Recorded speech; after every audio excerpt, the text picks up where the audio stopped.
Okay, where's our chat?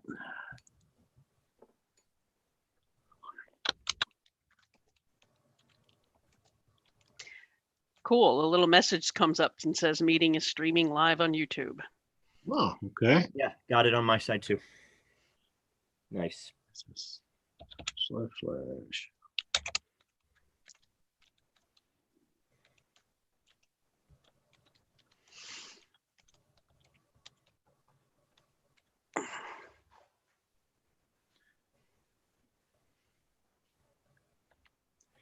Okay, so I just put out in the chat the generic URL you can use to try to go to the live stream.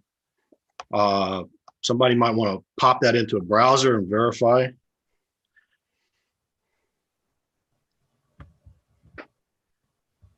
Oh.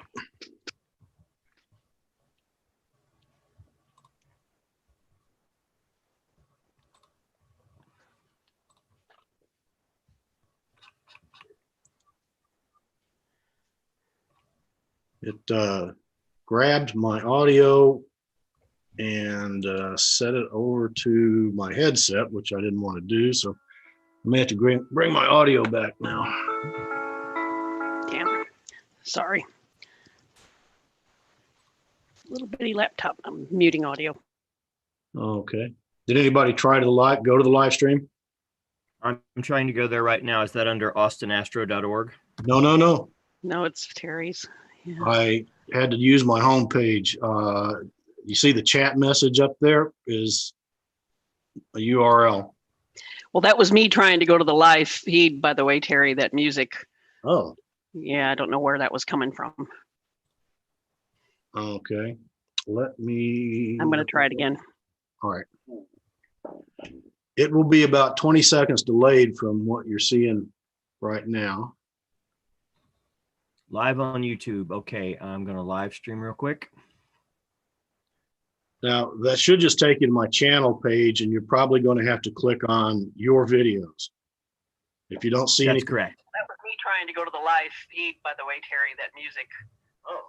Okay, yeah, it worked. That was coming from. I have it here if you can still hear me. Yeah, I can hear you in real time, and I can hear the delayed broadcast as well. Got it. Okay, let me get off of here. Yeah, it'll confuse the hell out of you if you leave it running. Whew, not going to do that. All right, I'm back online, live and streaming. Mr. Donahoe, how are you this evening?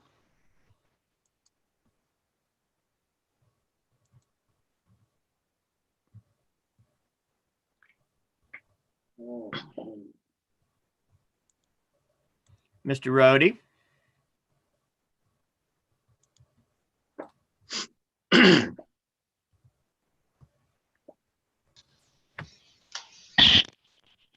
Hello. Got you, Greg. Evening, Greg.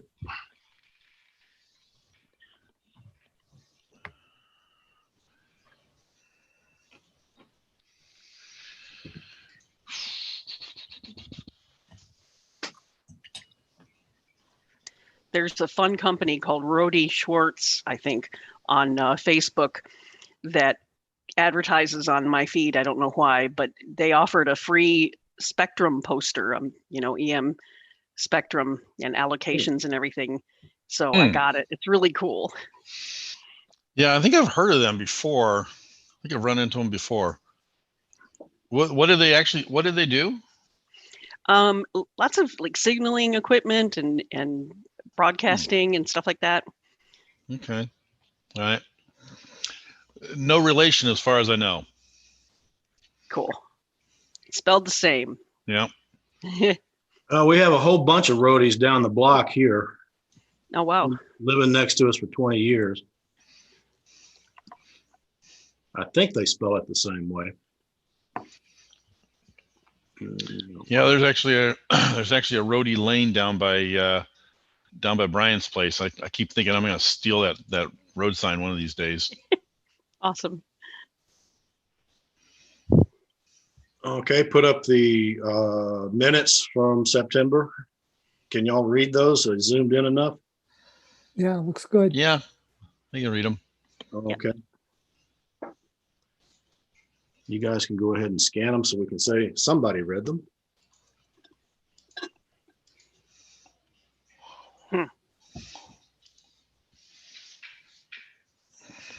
misspellings. Shocking.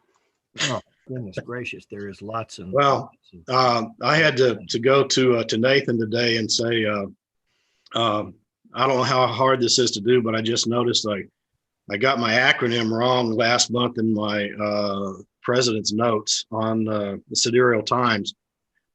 So electronically assisted astronomy was acronymed as EEA about Oh, 20 times. right. And you spoke it, and I didn't catch Yeah, that. I even spelled it out and then got the acronym wrong. What And did you say, EAA? yeah. Okay, that's the Experimental Aircraft Association. Right. Okay, Know that well from Oshkosh. we got another guest. Terry misspoke it and miswrote it, and it went by us in the executive meeting on Monday. Oh, Knew what he well, meant. I'm sure I'm at least a little bit dyslexic anyway.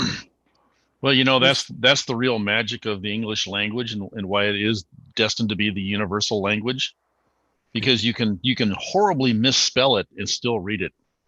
You get the first and last letter of each word right, you can read any kind of gobbledygook. Pretty much, yeah. It says something. That's awesome. Okay, scrolling down to the bottom half of the minutes. And Deep Sky Dude just went live.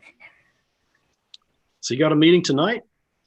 Yeah, he's live, getting ready for presumably some observing this evening. The weather's halfway decent. He is transmitting from El Dorado. He's gone. Is it this week?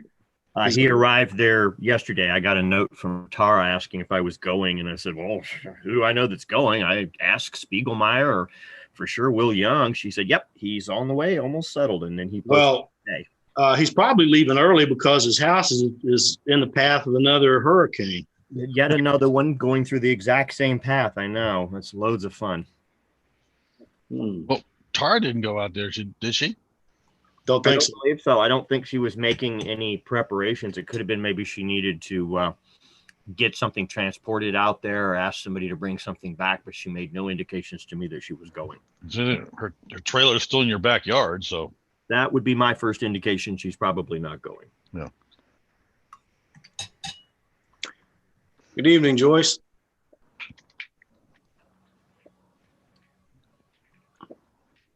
Hello, Jeannie. Hi, Jeannie. How you doing?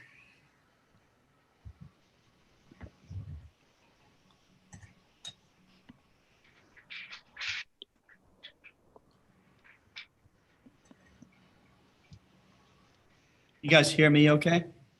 Yes. Yep. Okay. So, Tibley.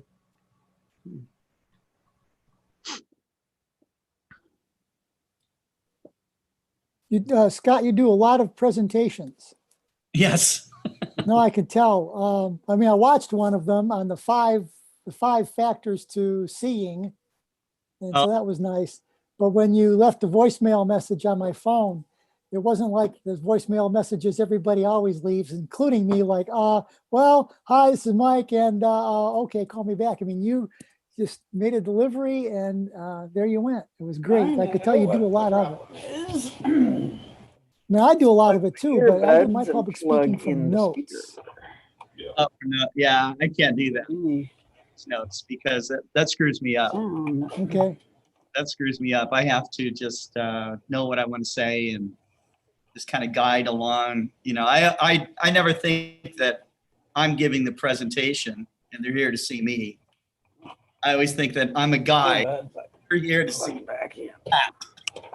Yeah, right. You know, so that's the deal. That's the deal. Hi guys, can you hear me? Hey, Stuart. You hear me? John Leary. Is it Stuart? Yeah, it's Stuart. Yeah, I just admitted Sean.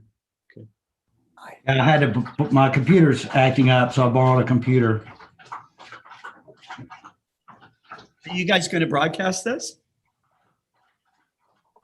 This is going out on a YouTube live stream. Mm-hmm. Good. It's in the chat.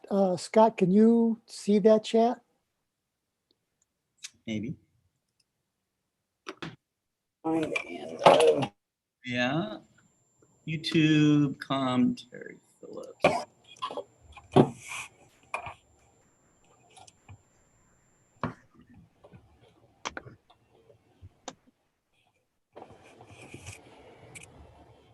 Hi, Tim. there it is.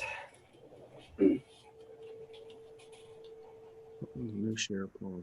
Scott is explained in the email. We have a couple people here. We'll be reading the chat. We have someone reading the chat on YouTube, but we wanted it available for you and Stuart to see also, in case you wanted to jump in and answer a question that we had overlooked. Okay. Yeah. A good idea. You guys are not broadcasting yet, so, right? Actually, yeah. That link is not going to a broadcast for me. It's going to go to a channel page, and you're going to have to look at my videos. I can find what the link is now. Well, I could have. That's something Live I. stream. Yeah. See live. Okay. Galaxy Tab S3 is an interesting name.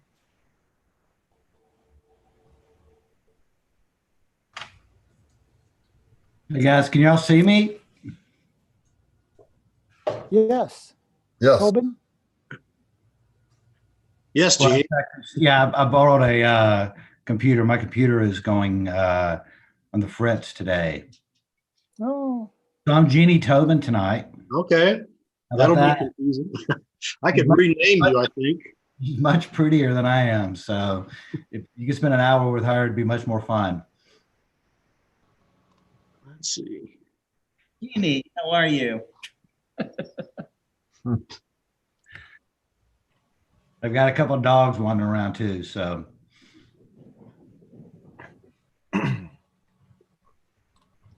This is an informal group.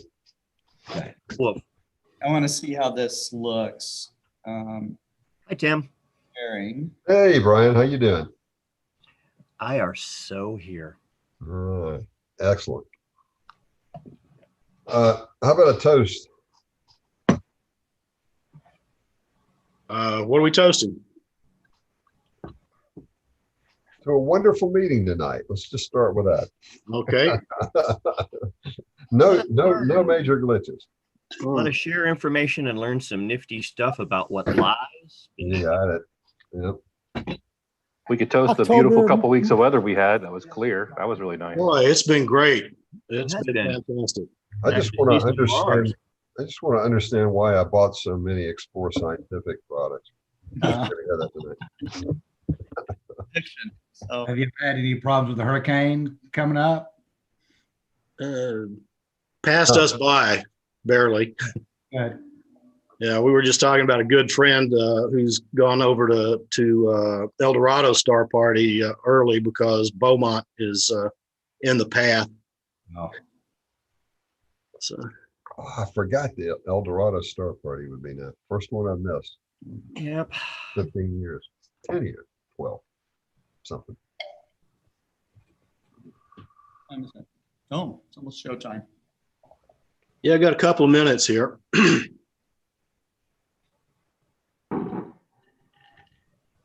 So let's see, got Clyde and Tess, admit.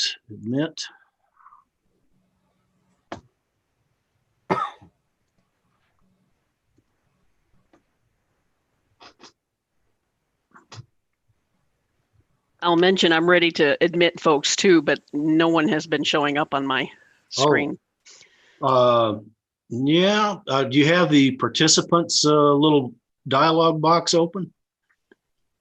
Yes. Hmm. Yep, there it is. All right, Jamie, let's make sure you really are a co-host. Yeah, I want some power here, you know. Madam Secretary. Yes. Without a webcam still. but not much longer.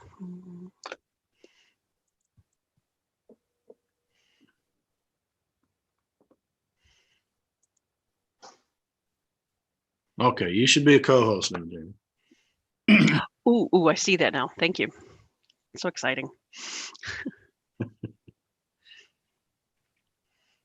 So Terry, ready with- do I need to be one for what I'm doing? Reverend Jason. You can help. Let me make you a co-host as well, Tim. Doesn't matter, but I see I'm not. I didn't know Yeah, well, what you wanted. Jamie got here early, and so I drafted her, but then I didn't give her full authority. I just let someone in, and I'm flush with power here. Man, Terry, you're just making all kinds of co-hosts. I mean, if you make too many of them, do they start to go down in value? We're already. You guys are a dime a dozen. I feel cheap. I'm cheap now. Oh, I've been kidnapped by Kmart. The pay's not great, Ryan. There's a line in the Federalist Papers that says that even if they were all Socrates, the 530 people of the Athenian Assembly would still be a mob. Wow. So I like that. That's awesome.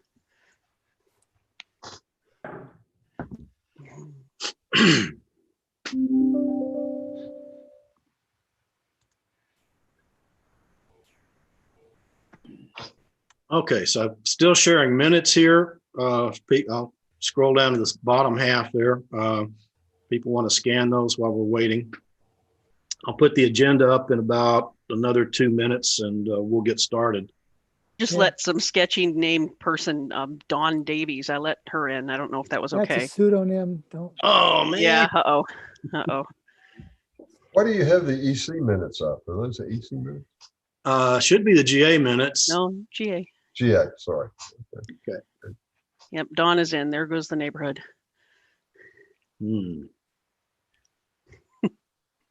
I guess I need to make her a co-host too. She's got a segment or two in here.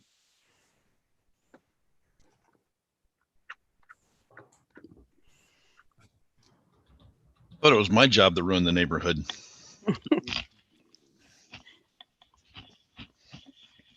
Jim Moyle coming in. It was just me killing a mosquito.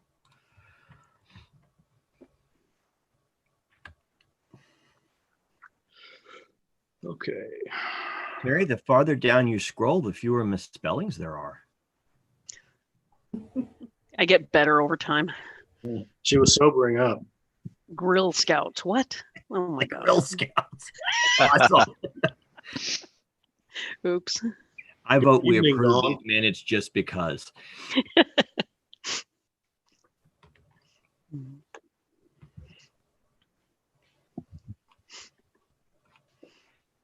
Wow. You did spell Antikythera device correct. Ooh. That one I was paying attention to. I couldn't have got that on the first try if I had to. Yeah, it took me a long time to pronounce that, and now it's, oh gosh, that's pretty easy. Yeah. Get used to it. It looks great on a t-shirt.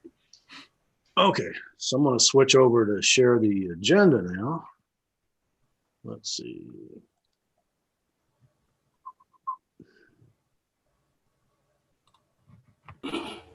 If I can find it in these funky windows here.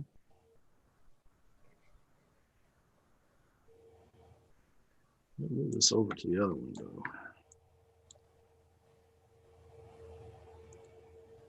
Nope. Good evening, Joyce. Hi. And Jim, I see you back there. Yeah, he's here too. Try this again. New share.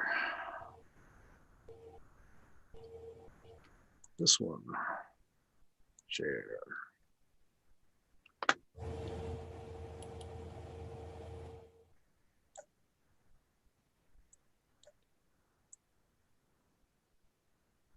Agenda. Minutes. Put that down. Okay. let's go ahead and get started. And the first thing we'll do is take care of those minutes. Again, we're virtual, so by our bylaws, you can't really vote on anything, but we'll just go ahead and adopt the minutes. If there are any questions or concerns about them, if you read them, then speak now, or we'll just go ahead and move on. Okay. If we were in a real meeting, one of the first things we would do is give a shout out to all of our guests and visitors and potential new members, people that have recently signed up.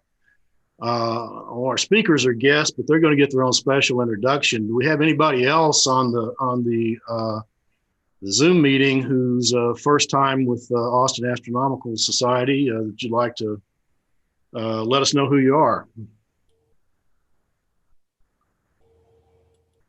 Well, it's my first time. Yep, and we're glad to have you.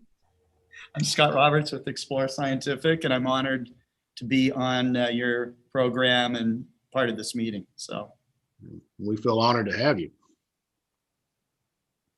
Hi, can you guys hear me? Yes. This is Naveen. This is my first time as well. Welcome. Welcome, Naveen. Thank you.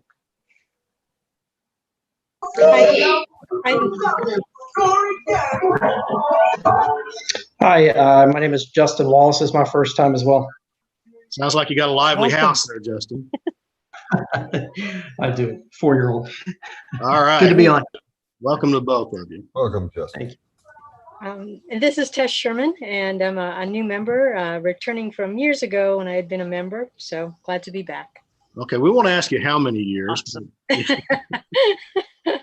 A few. All right. Welcome back. Thank you. Anybody else? Okay, so we got a little business to take care of. We'll do a real quick run through our officers report.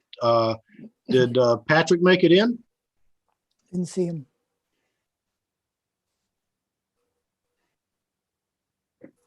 Don't see him in the list.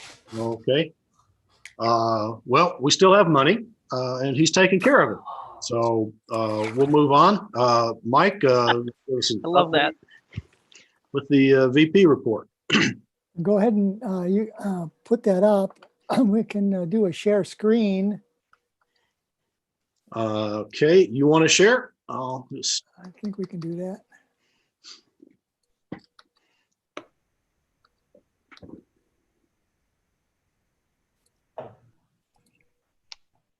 How are we doing? Got a lot of things here, but I don't see what I'm looking for. Well, we always run into this. So go ahead, Terry. I've got a copy of it. I can You've got share. a copy. That's why you have a copy. Yeah. Okay. So that's what's on the website, and everyone's had a chance to go there and see that. The only thing that's been added, I'm working on a March presentation on the 2024 comet. I met a local person who has been giving a lot of GPS attention to where in and around Lampasas and beyond you are going to want to be separate from 2 million other people. So don't you mean eclipse, Mike, not comet? I'm sorry, I think you said a 2020 comet, but I believe 2024 eclipse. Yeah, 2024 rather, but eclipse. Yeah. So that's for March, and then everything else is as posted. Okay. Very good. I got the thank yous out. So there you are. All righty. So next up will be Joyce for outreach. Not much to report. We do have an event scheduled for November 5th with the city of Bee Cave, a virtual star party. We're still working on the details of that, but I'll be sending out emails on that. And we're working with the ranger at Pedernales Falls about when we might go back there. Nothing is decided for sure. He's talked about an event he has scheduled in December. That may be the first time that we go back. Just watch your emails. That's where I'll give you information about what's going on. Okay. Thank you, Joyce. And member services, Tim? Very similar to Joyce. We're pretty dead in the water right now. Greg and Dawn have arranged for a private Star Party meeting in the future at the yet to be determined date at Pedernales Falls. And then we want to do something similar to that at Bedwolf Ranch as soon as we can. Right now, the only activity in member services essentially is answering people's questions when they write in, and that's been mainly about membership lately. And then also trying to, we've kind of let this slide, but we'd hope to be able to have some webinars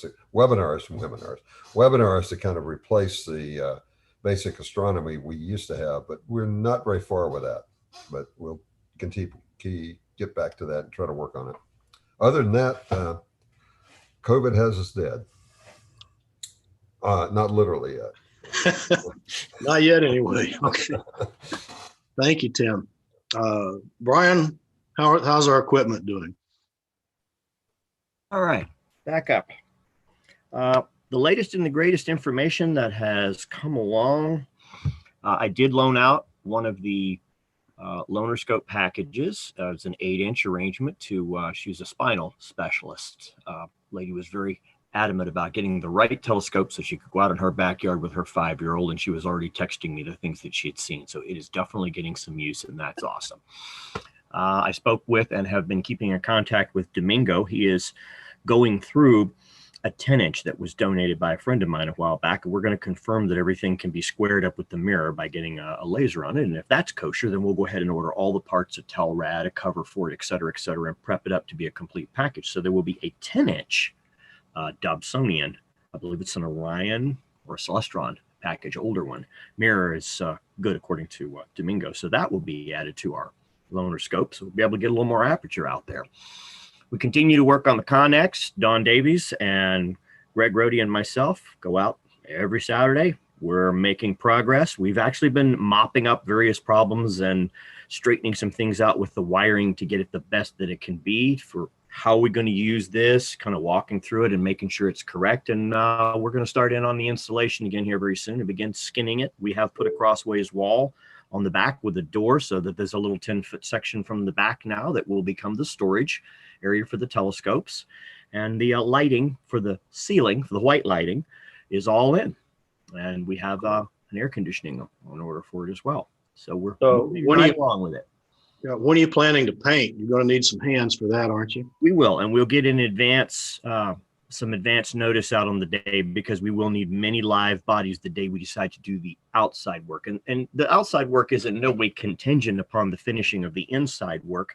We hadn't really put a date to it at this time. So if we decide to, okay, let's just take a date and not worry so much about the inside, just close everything up and have, 6 to 8 people come out and roll paint all over the outside. The big key is getting the information from the people who sold it to us or someone similar in the business as to what kind of paint they use, so we can put a similar paint that's on it that will be resilient to weather, be the correct color, et cetera, et cetera.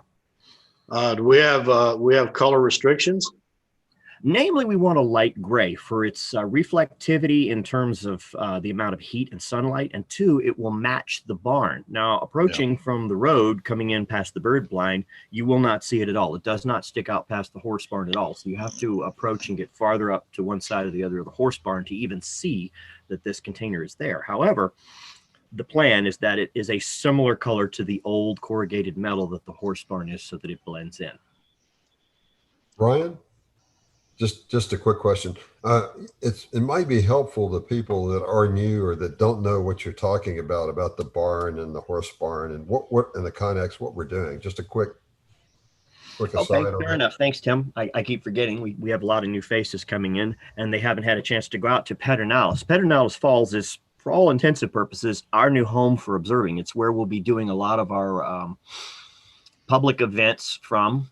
We do have some things planned possibly for Inks Lake at a time in the future. Not quite as active, but in this case, this is where our large telescopes will be living.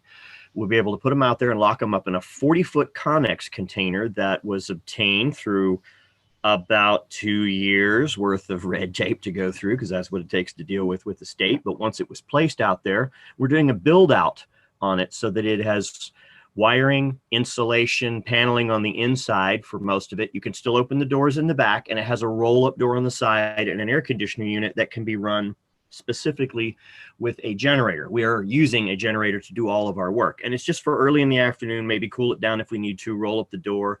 But the power supply that is in it is lead acid battery power supply, 12 volt car current, I call it, just like automotive. And it goes to an inverter, which allows us to run a battery powered 110 volt system in it, which means we would be able to run a television or more specifically a monitor and a computer system.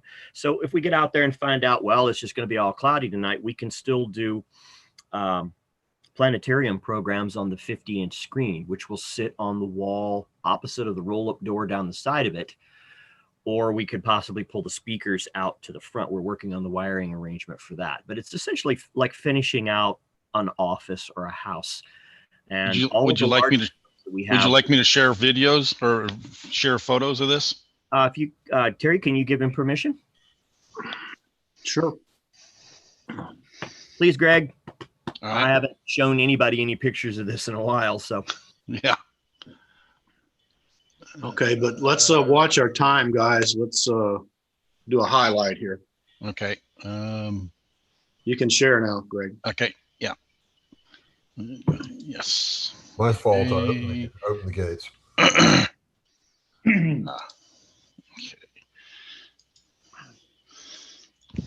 Okay, there's delivery on April 15th.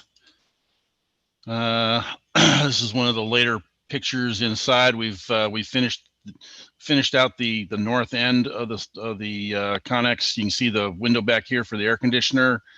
This is the 8-foot roll-up door here. Let's see. Oops.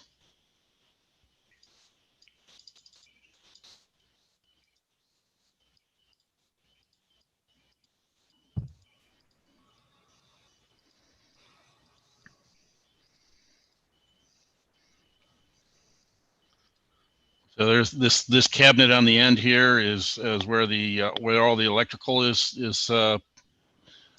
tucked away. This is the controller for the inverter plus light switches. Here's the inverter and a 110 volt electrical box back there. This is basically where we've been working the last couple of weekends. There's our divider wall with the door, 3-foot door is installed. Which area is the one for the telescope storage? This back section right here between the divider wall and the cargo doors. Okay.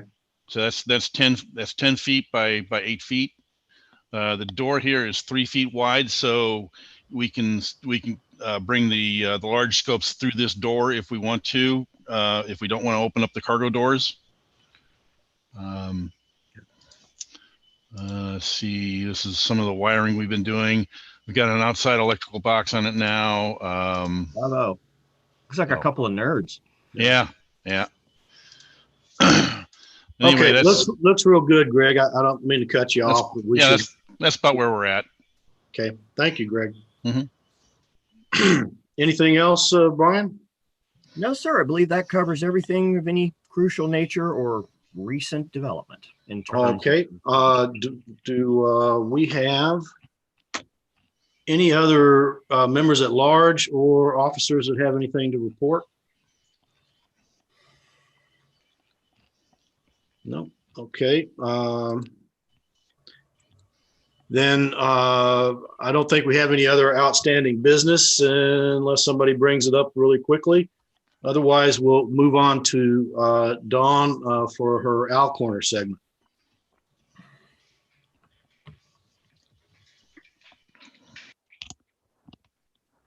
All right, I'll take that as we're going with Owl Corner. All right, just a couple of short updates. The Astronomical League does have some new positioning of their officers. Charles Allen was elected to vice president this last month in September, and past president Terry Mann is now appointed to the secretary position. Also, dates have been set for next year's Alcon 2021, hoping it will go through. And as it was planned for this year, it will be held in Albuquerque, New Mexico next year, August 4th through 6th. So quite a ways off, hoping everything can calm down and we can finally make it out there and listen to the amazing talks that they had scheduled for this year, including tours like the VLA. Also, I'm sure there will be more information provided to us in the upcoming presentation, but the Astronomical League has also teamed up with Explore Scientific and is part of their collaborative Global Star Party, which is a simulcast live on Tuesday nights with information, world-renowned speakers, live astrophotography, live chats, space art, door prizes, space poetry, you name it. It's astronomers, scientists, artists from all over the world. And like I said, I'm sure Scott will give us some more information on that. Also, just want to remind folks that we do still have some brand new observing programs that have been added to the extensive list of already existing programs, which include the Alternate Constellation Observing Program, Foundations of Imaging, Library Telescope Observing, Lunar Evolution Observing, and Master Imager Award. And that's all I've got, Terry. Okay, thank you very much, Dawn. So that just leaves us with what's up in astronomy segment. Brian, did you do something for us this week? Share going here, share screen. Let's see if that works right. Can y'all see that? NASA's Perseverance rover will peer beneath Mars's surface. Easy for you to say. Yeah, not too fast though on that. Here's the scoop. I'm going to do a quick recap on this. Not going to try to remember names and everything, but Mars 2020, before it was given this name, we've been watching things develop on it. And I thought this was really exciting every time I learn about something new that's developing on this Mars 2020 program. So we found out at one point, because of attendance at Astronomy on Tap, there's a fella who is a guitar player, rock and roll guy, who was the one who knows quite a bit scientifically about microphones. And he was asked to design the microphone to go on the 2020 mission so that we could hear things on Mars. And that's what he did. And then a little bit later on, if y'all remember, there was a time when I did a little blurb, if you will, or what's happening in astronomy on the little helicopter that will be taken on this mission. If I'm remembering correctly, it's a meter and a half across, and they're going to drop that beneath it and then roll off from on top of it. The little blades will pop out, and it is going to attempt the first flight, meaning powered flight using the atmosphere to fly the way we fly aircraft here on Earth on another planet. It will be a one-shot deal, and it won't be particularly long, but this enables them to test the viability of powered flight on Mars, because it does have an atmosphere, albeit rather thin.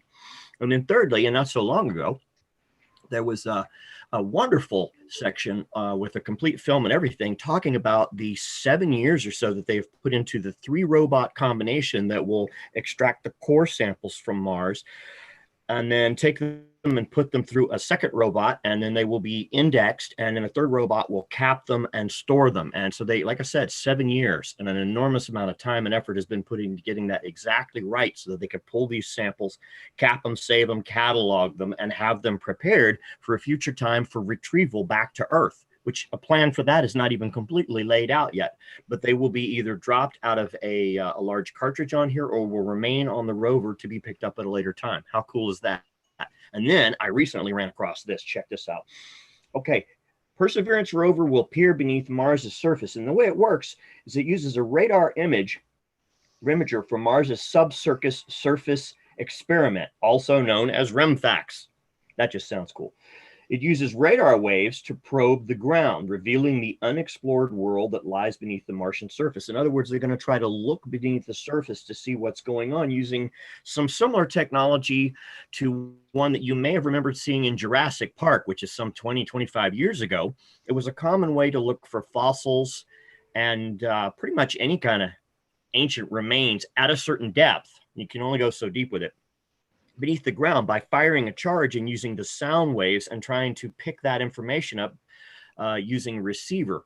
I've also seen a ground penetrating radar is what they call it, and you drag it around. It's about 1 meter square, and they just put it on a rope and they just drag it across. It's usually got a lot of aluminum casing and thing around it, and it's emitting some radar energy and looking at the signature that gets back based on the differences in the density of the rock and the soil and the moisture, et cetera, to try to give kind of a picture, kind of like the sonar you would use to look at the bottom of the ocean, look through a shipwreck, et cetera, et cetera. So they're looking to do something very similar to that. And I didn't know that that was even on here. This is yet another really groundbreaking and new piece of hardware that we are sending to learn more about the Martian surface and what's beneath it. Rather than drilling, they're going to try to take a look and see if they can get some 3D images. That is pretty cool. You can read about that one at NASA's Jet Propulsion Library.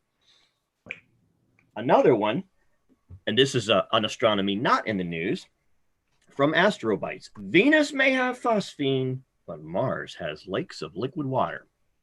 Well, if those white things that you see on the frozen ice caps on Mars are in point of fact actual frozen water, if not frozen hydrogen or frozen nitrogen, well, then I've seen them with my own eyes, as a lot of us present here tonight have, when we got out in stable skies up in, well, escapes my brain. Paladuro? That's it, Palo Duro. We had a brief time in Palo Duro when the wind gave up for just a little bit, and we had a couple of large enough telescopes that the sky became very stable.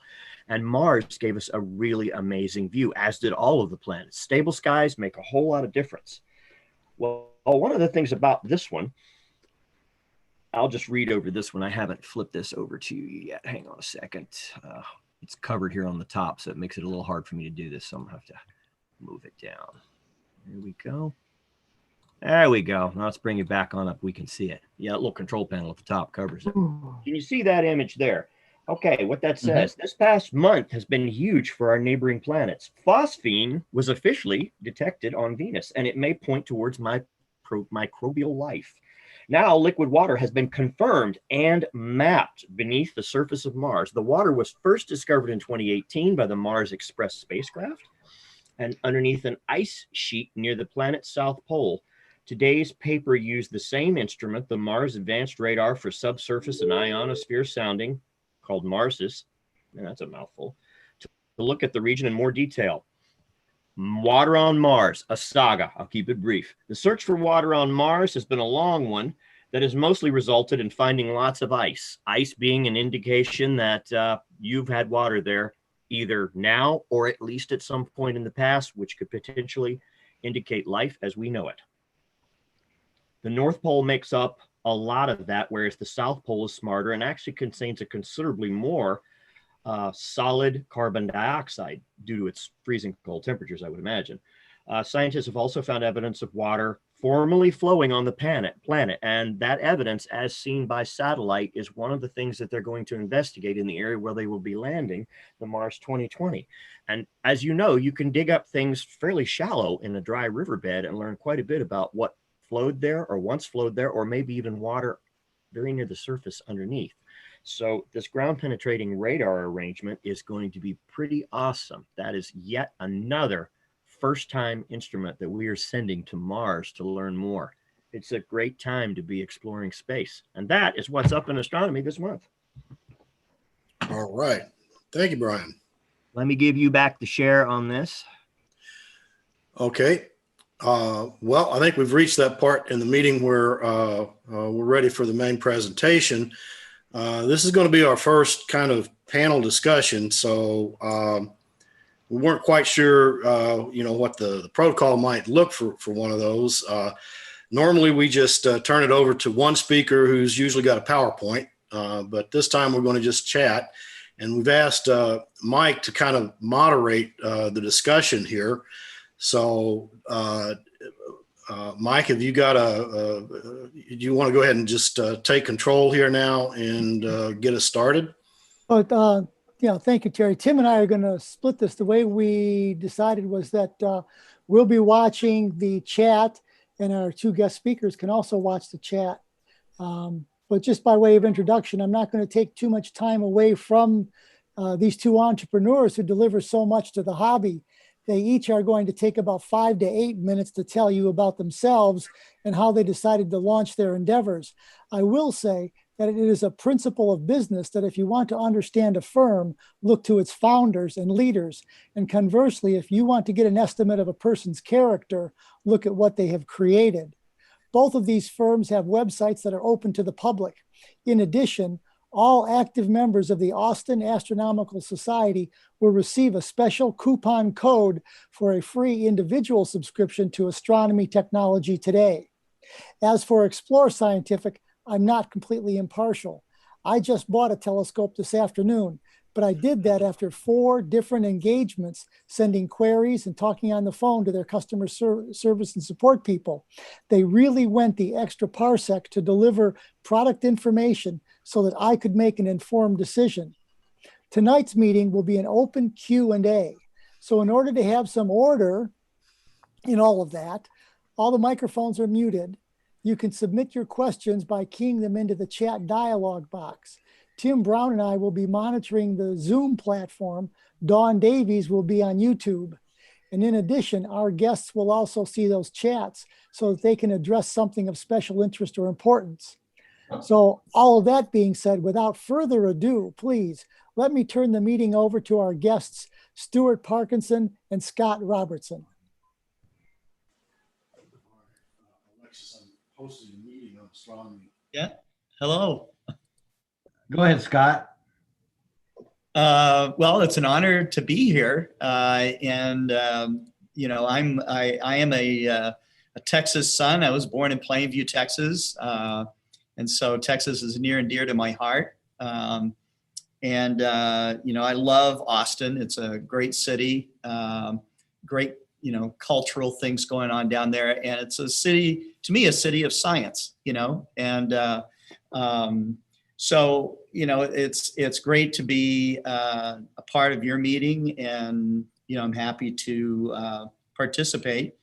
Do you want me to talk a little bit about my background, or how do you want me to? How you got started. I heard from Stuart that you spent 22 years at Meade. Is that right? I was at Meade Instruments for 21 years. Okay. Before Meade Instruments, I worked in a camera shop from 1975 until 1986. And in that camera shop, I started selling telescopes, and we created the brand name of OPT, Oceanside Photo and Telescope. And so that occurred about in the early 1980s. I started selling telescopes at about 1980. Before that, I was involved with Craig Weatherwax, who was the owner of the store, and he gave me some of the entrepreneurial spirit that I have today and enjoy today. Working at Meade Instruments was a fantastic experience. Although I was there for a very long time, I had many successive types of jobs, working in repairs, tech support, product development. I was their first web designer. I created the first B2B website in our industry. I was involved in catalog creation, advertising. I was the founder of the Meade Forum community. So they let me do lots of stuff, including working 6 years overseas, building small telescopes. And so we had hundreds of factory workers making literally millions of telescopes. And so it was really very, very interesting to me. In 2007, by seeing the company make some major changes, it wasn't the company I really quite recognized anymore. And I had made a personal promise to myself, and I always keep my promises, to start my own business before I turned 50 years old. I was 48, and I had twins that were enrolling into university. I had a high mortgage, virtually no money. And I said, well, I got to make it happen. I got to do it. So I went for broke, maxed out all my credit cards, and made $35,000 gross sales in my first year. This year we'll do about 20 million. Wow. All right. That was 2008 from there. So it's been a wild ride. It's been a wild ride. In running your own company, you can make the kinds of decisions to treat your customers the way that you think they should be treated. And I'm proud to say that we're the only company in the history of the industry to win a Torch Award from the Better Business Bureau for ethics, business ethics. And so it's just been a fantastic, every day is a fantastic voyage, I have a high school education. I love optics. I love science. I love astronomy. I was supposed to go to a good college. Was told by my father and stepfather that they couldn't afford it. And I said, well, how in the world am I going to get to where I need to go? And they just said, well, you can do anything, just go for it. That was their advice. So I was very lucky to meet the right people in my life, and lucky to have a good work ethic. Started working when I was 8 years old. I'm still working now. I can't imagine retiring. So I love it. And, working with people such as, the amateur astronomers that are there at the Austin Astronomical Society, working with people like Stuart Parkerson. It's just amazing, and all of us as amateur astronomers are in this amazing fraternity, I'll call it, okay, that stretches back to the earliest times, probably to the dawn of when people looked up at the sky and wondered what was up there in those stars, so that unbroken thread of personal exploration and discovery goes on every day. And the most amazing part of it is that we're in a golden age of discovery in astronomy, and amateur astronomers play a huge role in that. And it's fun to be here, being an outfitter for some of these people that are doing these discoveries. So I'll turn it over to Stuart.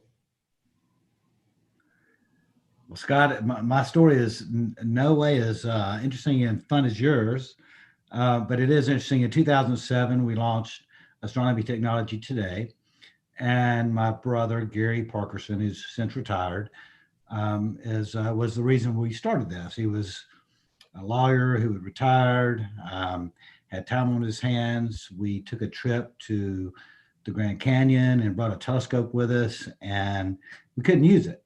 It wasn't something that we knew how to do. And so I'm like, I'm not going to take this back with us to Louisiana, where I lived at the time.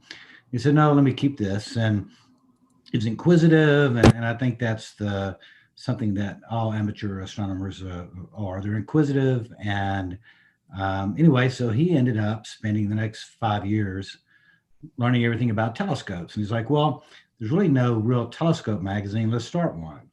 And so in 2007, we did, and not really knowing a lot about the business, but people like Scott and so many people in the industry. It's a very small industry. There's less than 200 companies in the world, truly, that provide all the products that we have. And but those 200 people were so innovative. When Scott started in 2007, we started in 2007. So we kind of have a parallel history together.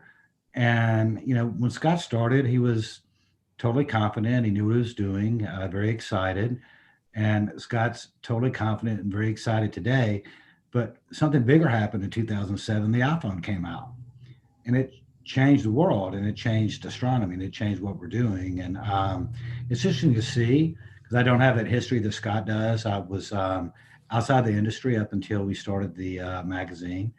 But the globalization of what is happening with astronomy is incredible. And so, we have companies in Germany and, in Hong Kong and in China and in Australia, and you do business with them, and you can call them and talk to them on the phone. And we're very lucky that most people speak English. I've been lucky with that because I don't speak any other languages, but so many people do, and it's been good for me just to learn more about what's happening and to promote what's going on in the industry. And, you know, the focus of the magazine is we have people that write for us that are hobbyists. We don't have professional writers. They're individuals who really enjoy the technical aspect of what they're doing. And so they write for us and say, hey, Stuart, I have this great idea. What do you think? I'm like, great, because they're doing what's new. And so, you know, Scott will come out with new eyepieces, and somebody will call me up and said, hey, I bought some of these eyepieces. Should I write an article? I'm like, sure. So we never say, we rarely say, hey, we want to do an article about this. It's people coming to us saying, hey, I wrote an article about this. Now I want to write an article about this. So we're not Sky and Telescope or astronomy. We're not professionals. We're just hobbyists. So so that's kind of what we do. And I think that Scott's going to be much more interesting than I am tonight in terms of the industry, because Scott really has been, he's done everything. And so I'm interested to hear more, because Scott doesn't talk a lot about that. So it's going to be interesting to hear what he has to say tonight. Thank you. Does anybody have any questions at all? Or Well, we have one. Your website, Scott, says our optical instruments have been used by astronomers to detect exoplanets. I can be very specific about that.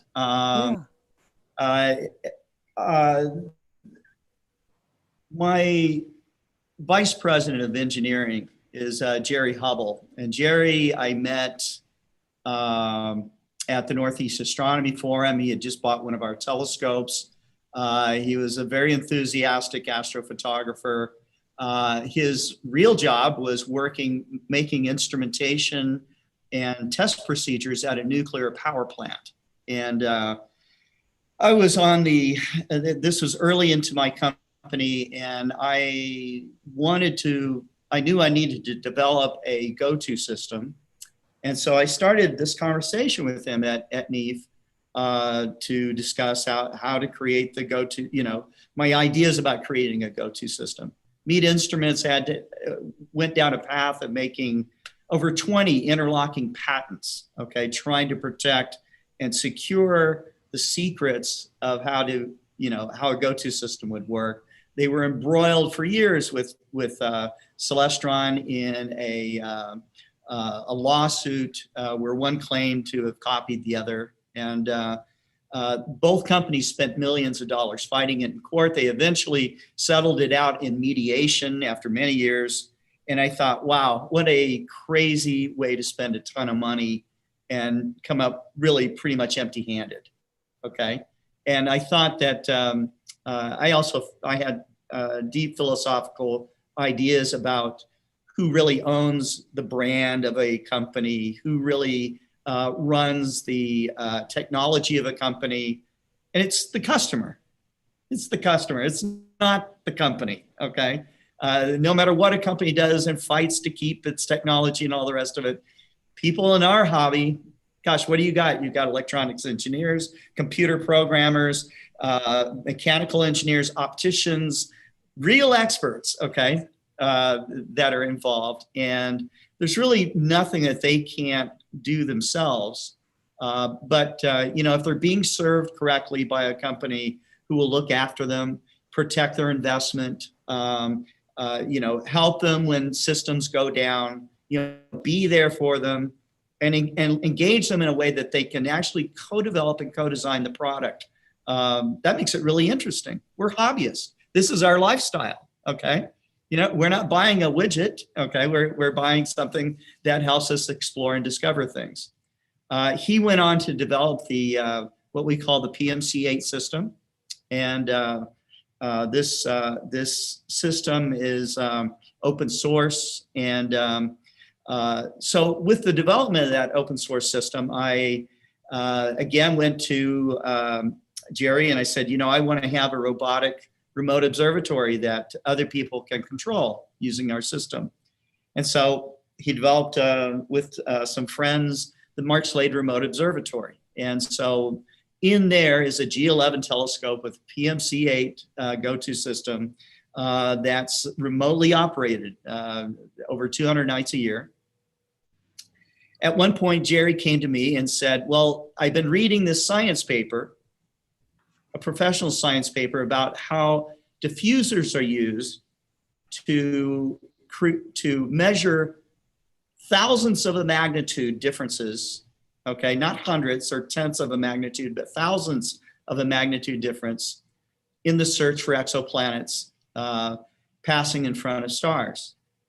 And we talked about this, and he found the source of the diffuser. And I said, why don't you buy one, okay, and stick it in your filter wheel and see if one of our 6.5-inch telescopes can actually detect an exoplanet. So he gets the whole thing together. And we had just at this point started doing live broadcasting. We were just beginning that whole process. And he did a couple of tests with it. I did find that, it actually worked. And the way the diffuser works is if you look at the diffuser, it looks like frosted glass. But what's really happening is that it's got what looks like a bunch of tiny lenses on it. So when the light comes through this glass, it re-images onto many pixels. Instead of just like maybe 5 or 10 pixels, it now images one star on like 80 pixels, okay? Because it images on so many pixels, we can now get much more statistical data, okay, of a difference in magnitude. And so he set the telescope up on a star, I think it was called HAT P16. And I said, well, let's let it rip. Let's try it out. Okay. We're live on Facebook. Okay. First time to try this. And he nails it. He gets an exoplanet that passes in front of a star. He's able to take the light curve that's from this, okay, and match it up against a predicted light curve, and it almost matches point to point. It was really amazing. And so he was able to accomplish millimag precision in photometry. They confirmed an exoplanet in front of HAT P16, and it's a Jupiter-sized planet, and it was just thrilling to watch it happen live. It's like, usually when you do something live in front of a bunch of people, it just blows up in your face, right? So it was so exciting to see this actually occur, in front of all the world. And from that observation, he and his team actually are now part of the TESS, exoplanet team. And so they are one of the amateur teams doing a pro-am project with them. They have formalized the MSRO observatory, and you can join their group. They will teach you how to do diffuse photometric observations, and you too can develop a system just like theirs and do the same kind of thing in your own backyard. Are you guys freaking out when you on your live broadcast there when you realized you're actually getting a signal from an exoplanet? I didn't realize it. I didn't realize that it was actually happening. And Jerry was, his voice is, he doesn't get like real excited. Like me, I would have probably been yelling and screaming. I'm sitting there watching it as the data's coming down. It was later that when he was able to reduce that data and showed me the stuff, and I said, dude, you gotta put this out as a science paper. I contacted I think it was Astronomy Magazine, and he published an article in there about it. And so it's taken that team a long ways, and he has shown other amateur astronomers how they can get the same precision out of their small telescopes that they do through like 8-meter telescopes as far as measurements of stars. You can't go as deep, but you can make the same precision. And so it's just another example of how amateur astronomers are not to be outdone. They're not to be outdone. So, you see it in astrophotography every day. You compare those shots against Palomar or whatever you want to compare them to. Even like the Hubble Space Telescope, can't get the resolution, but you can see the protostars and the pillars of creation with the amateur telescope. So it's just, it makes my head spin. It makes me dizzy to think about it, you know, what these guys do. And so Wow. I don't personally do this stuff myself, but to make the equipment that does it is totally cool. The next question comes from a couple people, and it's directed to Scott, but I'd like to give it over to Stuart first. Yeah. How's business during the pandemic? We've heard that there may have been an uptick because people are realizing that astronomy is a great escape from COVID confinement.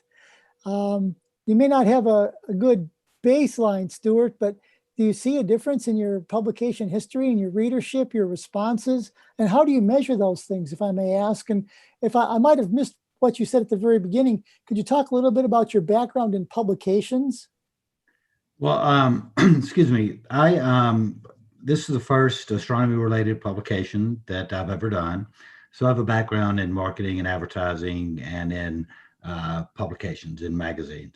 And so talk about this year, we've seen a huge increase in our web traffic on our website, a huge increase in subscriptions.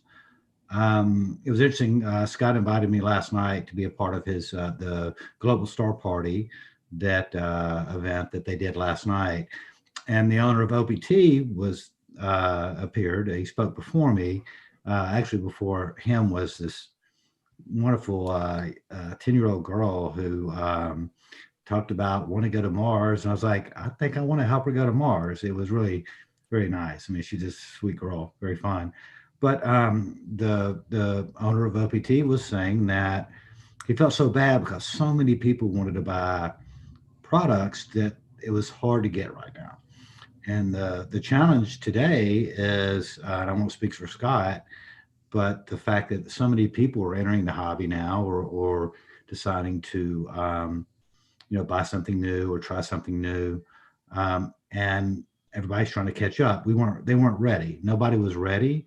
And we all remember the early days of this, when you would close your doors, or you would you didn't know what to do. So I think this is something that will continue. In my opinion, we're going to see a lot of people continue to be interested in the hobby. I see new people coming in, and then it's a matter of we're ramping up. Scott can talk about that in terms of making sure that there's product available so that people can buy what they want to buy. And Mike, you had a great experience buying something. I don't know what scope you bought. You have to tell us what scope you bought. You just can't say you bought something. We got to hear what the technology was. What did you buy? Why did you buy it? We're going to interview you. But anyway, Scott can talk about this. So there's that's happening, and people are interested. We're at home. This is something we share with your families. You can join a club like the Astronomical Club. There's so much we can do. People are learning about it, and it's something you have to kind of figure out. There's no magic wand you wave and say, well, I know the perfect telescope for my situation. And so, Scott, if you go to Scott's website, you'll see they're showing people, hey, if you're just getting started, you can do this. If you're interested in upgrading, you can do this. So I'll let Scott answer more about that. But Mike, you have to tell us about your new telescope too. Well, just real quick, it was a 102 millimeter refractor, because I've never owned a refractor. Wow. So, okay. Good. The next question comes from one of your testers, Scott. We had have someone here in the club who worked as a tester for you. It's pretty technical here. The 92 degree, 12 millimeter, 17 millimeter eyepieces. He kept the 12, which you really enjoyed. And it's never been available again. And that ties into another question. Is it, how do you decide, Scott, how do you do your market research? How do you decide what it is people want to buy? Because that's the bread and butter for you, and you have to make the right decision. That's right. And you can easily make the wrong decision, and I've made wrong decisions before. They're expensive when you make them. Okay. I spend a lot of time with our customers. it's not unusual for me to, if the phones are ringing off the hook and my customer service staff is overloaded, I'll pick up the phone. I do want to hear from the customers because I want to know kind of what their concern is. And I get a pulse of the trend of what they're interested in. Okay. A lot of people that have been in this industry, once they're at a telescope manufacturing stage, guys tend to sit in their ivory towers and not really mingle with everyone else. I won't name names, but there were people I worked with that could not wait for it to be 5 o'clock or 6 o'clock and them to be done. And they went home and did not want to think about telescopes, astronomy, or amateur astronomers at all. Okay. I, on the other hand, kind of thrive on it. I love the community. I do as much as I can to support the community. I guess it doesn't take a lot of digging to figure out where I come from, and my position on this kind of thing. Well, fine tuning that again to this question, he focused in on the 92-degree eyepiece in 12 and 17 millimeters. Yes, and yet no other apertures for that eyepiece have ever become available. First, is that true? And if so, why not? They are designed. Okay, they are designed. The design turn, okay, is much longer than what amateur astronomers typically think it is. Okay. You start a design, you think, how long could it take? We make the design, we have the designers crank it out in a month, 2 months, give them a couple of months to design a new optical system, get the mechanical engineers to design the barrel, get your graphic artist to come up with the graphic artwork, the boxes, write the documents that go along with it, create the web page and all the rest of it. But to get the glass, okay, you have to understand that getting rare earth glasses from glass manufacturers is a real tough one for the amateur astronomy industry. We wait, all of us wait, once glass is decided, it can take 9 months to a year to get your glass, okay? Just to get the glass. Once you have the glass, the actual manufacturing turn is about 2 to 3 months, okay? So now if you start a series of a product, you have to gauge how many pieces sell, what's its turn. You'd like products to turn, you'd like to buy 500 of them and turn it 5 times a year, okay? That's really tough to do in this industry. Really tough to do. The whole worldwide industry for the telescope business is about $2 million a year. That's everybody. All the way down from the toy telescopes, the cheapest stuff you see in department stores, all the way up to plane wave, okay, and beyond. 250 million a year, worldwide. All right, so as a $20 million a year business, Explore Science, I don't know where exactly in ranking, but I believe certainly Celestron is higher than we are, okay? We're probably number 2 at this point, worldwide. And so you have the look and feel of a company of 12. I mean, you've got that really. I was on the phone with your people. The guy put the phone down and ran into the back and weighed the telescope for me. Well, I have a very small team here. Okay. We're in Springdale, Arkansas. I have about 20 employees. Okay. And those are guys working in shipping, through QA, customer service, sales staff, marketing staff. I have a videographer. We're in a 60,000 square foot facility here in Springdale. And so it's, we try to be as professional as we can, but I don't try to put on airs that we're a giant company, because we're not. And the industry's not giant, I want to come back to Stuart in a minute. Can I chime in on that? Go ahead. So a couple interesting things. Scott is right. I mean, if you think about all the cool stuff out there, I mean, really, really cool stuff. it's not a lot of people doing it, and they're not making jillions of dollars. They're really not. I mean, that's not this business. You don't start at a telescope magazine to make $1 jillion. It just doesn't happen. But I will say that things like this happen. So there was John O'Neill writes for us on occasion. And in 2016, I'm looking over my other computer. He's at the Winter Star Party. Scott Roberts has got a prototype 127 FCD 100. Is that correct, Scott? Yeah.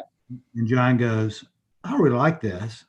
I think I want to buy it. And Scott goes, I don't think I've ever sold a prototype.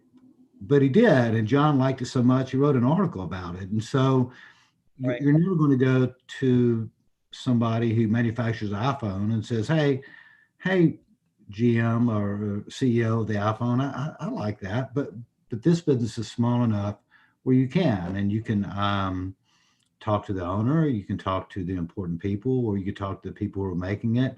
It's nice that way. But if you really step back and think about the Scott's latest mount, what he puts into it, the software development, doing that, it's incredible. And it's not like there's 100 million people buying it. There's not. And so, one of the things I do is when I see what everyone's doing, I step back and go, I mean, it's just very nice and very, to me, it's just a nice business to be in when these people are really doing this because they love the business. Like Scott could have done something else. 1985, he could have gone, man, that Microsoft thing's kind of nice. Maybe I'll do that. And he's in California, and that would probably been a nice thing to do, but he stayed in the telescope business, and, they built very nice things. And if, he'll come out with, we did a news item I'm looking over recently on, I don't know, a rotator or something that he did. He built some little part that fits somewhere, but you just don't build a little part. All that's got to work, and someone's got to think about it. And I saw that news item come across our website, and I'm like, man, Scott did that. They took the time to say, this part's important to our product line, and we're going to do it. And I can't imagine he made any money on it because it was less than $100. And somebody made it, and he had to make enough of them to sell them to people. And it's a very nichey thing. So, I hope that, I hope it keeps going. I hope we always see exciting things come out, and, that you can buy, something that rivals the Hubble for a few $1,000s, and people go, wow, how'd you do that? And, somebody else made it happen for us. Anyway. Go ahead, Mike. Sorry, I'm muted. You're muted. There you go. Thanks. Sorry. Yeah, on that point, question about the pricing and the thin profits. This has come up a couple of times. The statement goes, occasionally you have great sales from your value brands. A few years ago, I bought 6 10x50 Besser binoculars for $15 each. Yes. Cannot believe how good they were at the price point. You sold some 2-inch Earthlies? I don't know what those are. Erfel. Go ahead. For $20. Yes.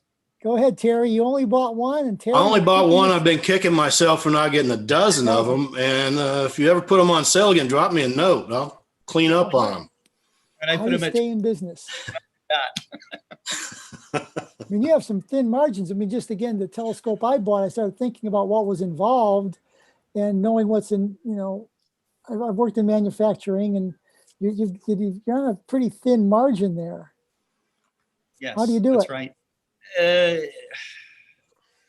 The thing I have to tell you have to understand about our industry is that the telescope industry, amateur telescope industry, the serious hobbyist part of it, has taken technology all along.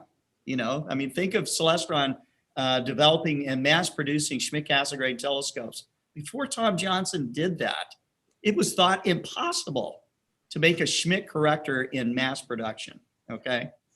He figured out a way to do it. And And for a reasonable price, okay, someone could have a super compact, large aperture, sophisticated telescope, modern telescope that could be used for astrophotography or visual use, and could be carried in the back end of your car. Before that, people were carrying giant Newtonians and stuff. So you had companies like Starliner and Cave Optical and Optical Craftsman and a number of other companies that you may remember if you were into this hobby back in the 50s and 60s and 70s. Okay, with Celestron really did take the world by storm and created what I will call the modern amateur astronomy market today. Okay, so what telescope makers have done for amateur astronomers is literally, in some cases, taken $1 million technology and made it available for $1,000. Okay, and so look at the CCDs that came out. Before I saw the ST4 camera from Santa Barbara Instruments Group, the prototype. Okay, I was being in Oceanside. I was at Palomar Observatory a lot. Jerry Neugebauer showed me his 4-shooter. Okay, this was a CCD camera that they built for the 200-inch. It cost millions of dollars for one of these CCD cameras. Okay, it was the biggest in the world at the time, and it was still very, very small. So what amateur astronomers get, okay, whether it's in ED-APO, okay, or it's a Schmidt-Cassegrain or any of these instruments, if they had to go and have this developed on their own, okay, and find out what it really, really does cost to design it, to manufacture it, it's a little scary. Okay, this is not where you go, wow, okay, I'm going to build this and each one's going to cost me $30 and I'm going to sell it for 300. No, that's not happening. Okay, you're going to build it. You're going to spend many thousands in developing it. You're going to spend twice or 3 times that much marketing it. Okay, and then you have to have staff for it. And so all this gets built into that one product, and you hope that you sell 500 to 1,000 pieces a year of that. It's a tough business. It's a tough business.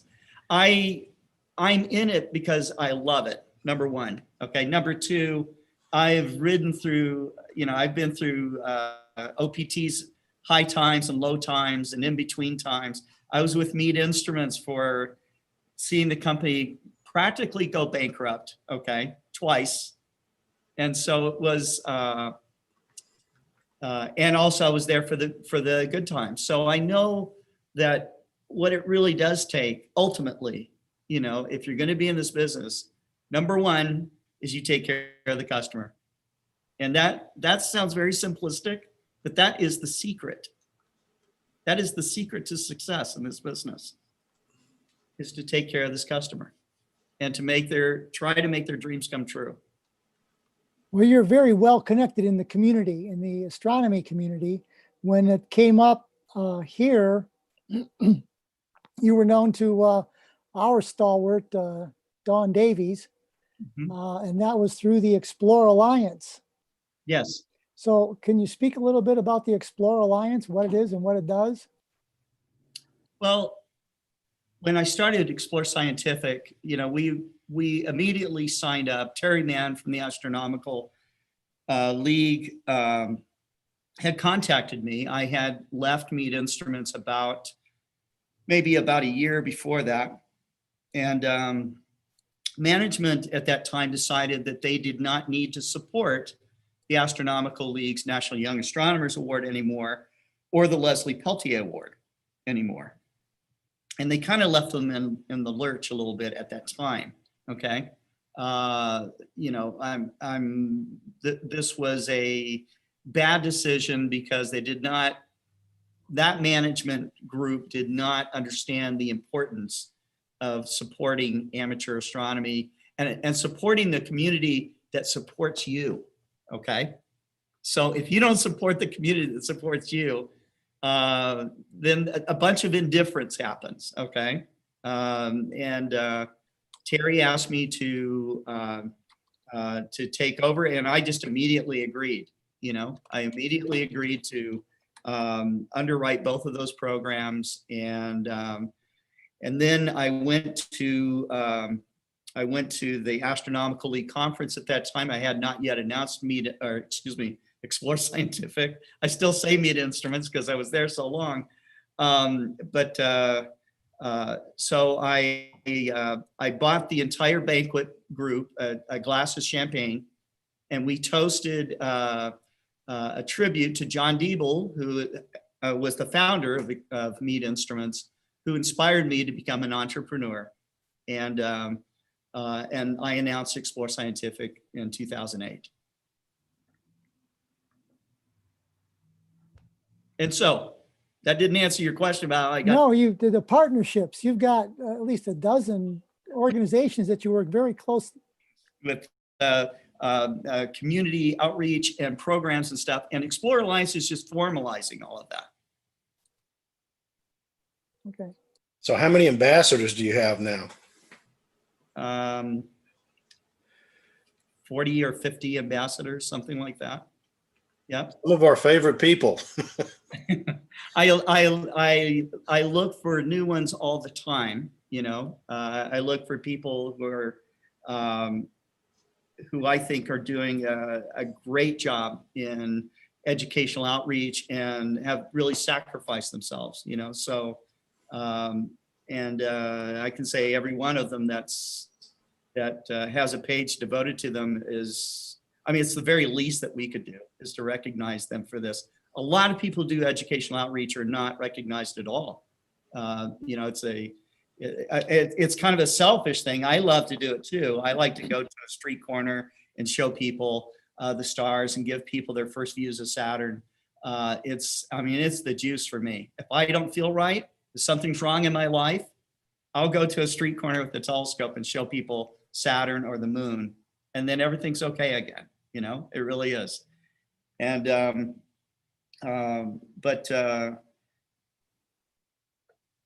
people that do, that give so much in educational outreach, there's just a ton of them that no one's really recognized them at all. And so I've tried to do that with Explore Alliance. I have another organization called Astronomy Outreach Network, which I've been involved with. I've sat on the board of the ASP. I was on the awards committee for that, and Astronomers Without Borders, and a number of other organizations. I'm really attracted to organizations that recognize achievements of other people. That's great. And it's what I would expect, actually. Because it's not about the telescopes, it's all about the people. It is.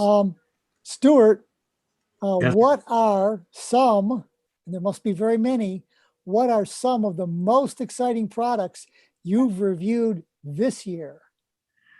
That's a hard question. My favorite. They're all cool, I know. Yes, no, it's funny because we, one of the things we've done is we launched our website in 2017, and we really wanted to have all the news that was out there, from big new product announcements to something esoteric like software programs come out with a new release and that kind of thing.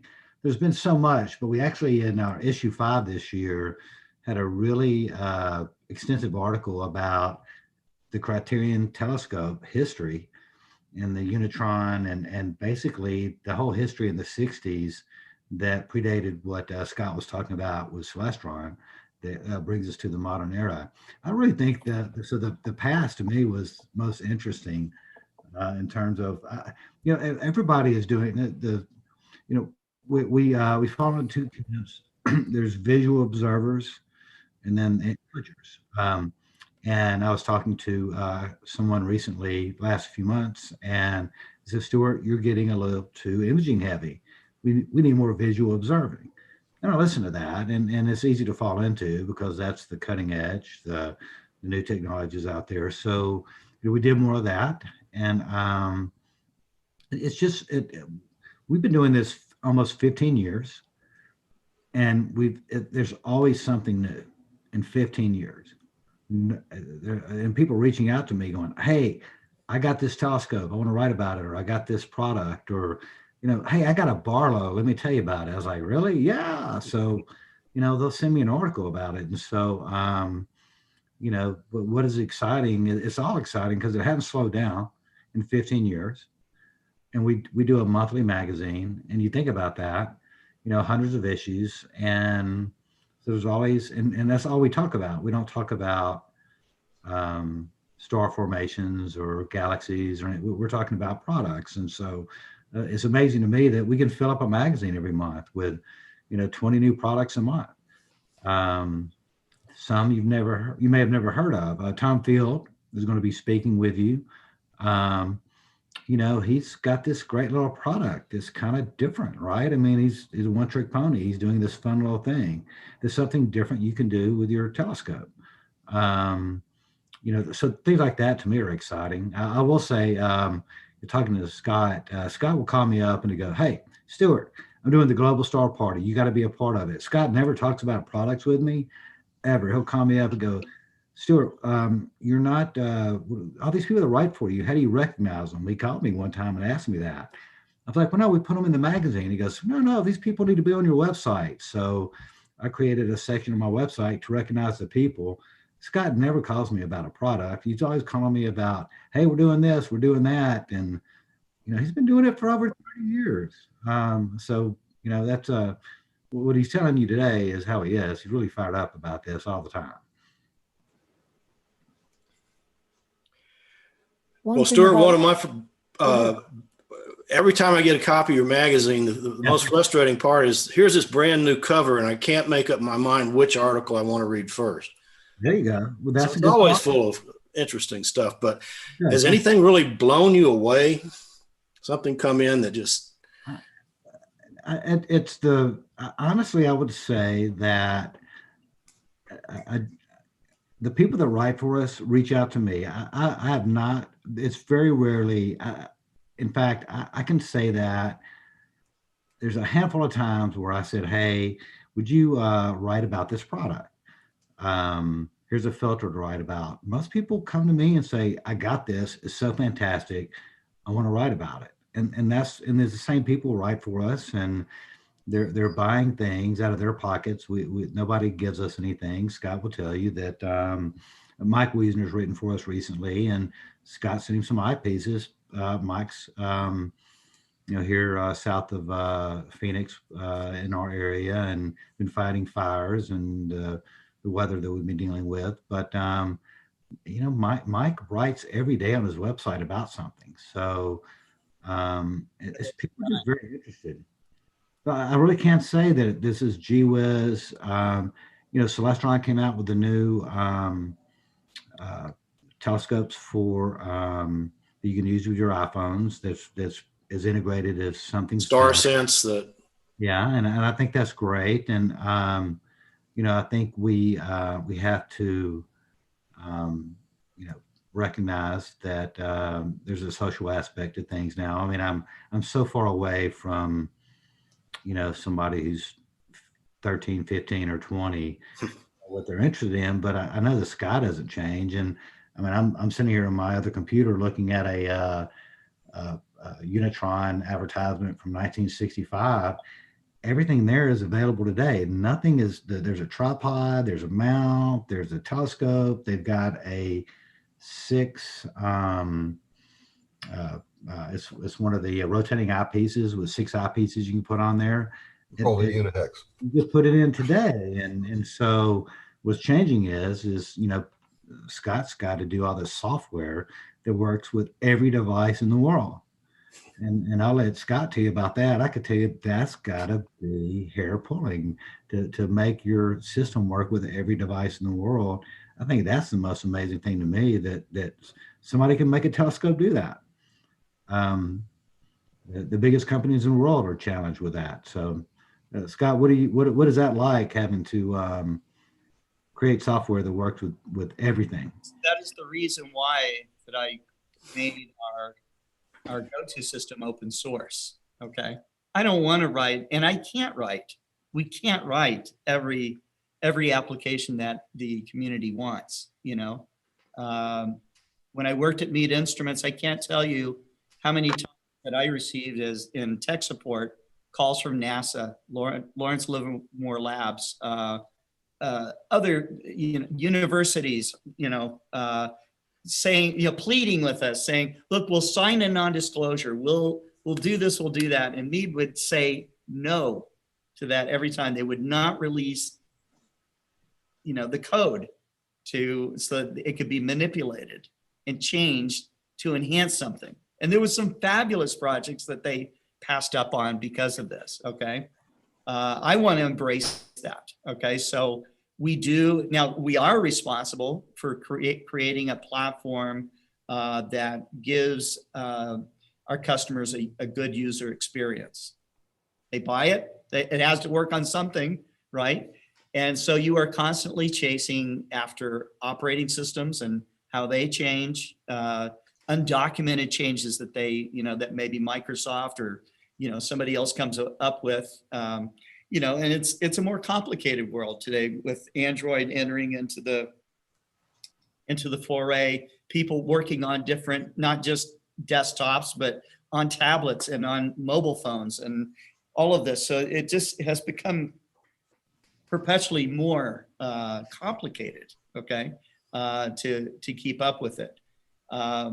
If you want to layer on top of that, trying to keep all your stuff proprietary and not let other people copy you, and then trying to think what's best for my whole community. I'm going to make this feature work that way, that feature work this way. They're going to take these 12 steps to do that, and I didn't want to get into the position of dictating to my customers and to amateur astronomers in general how go-to technology is supposed to work.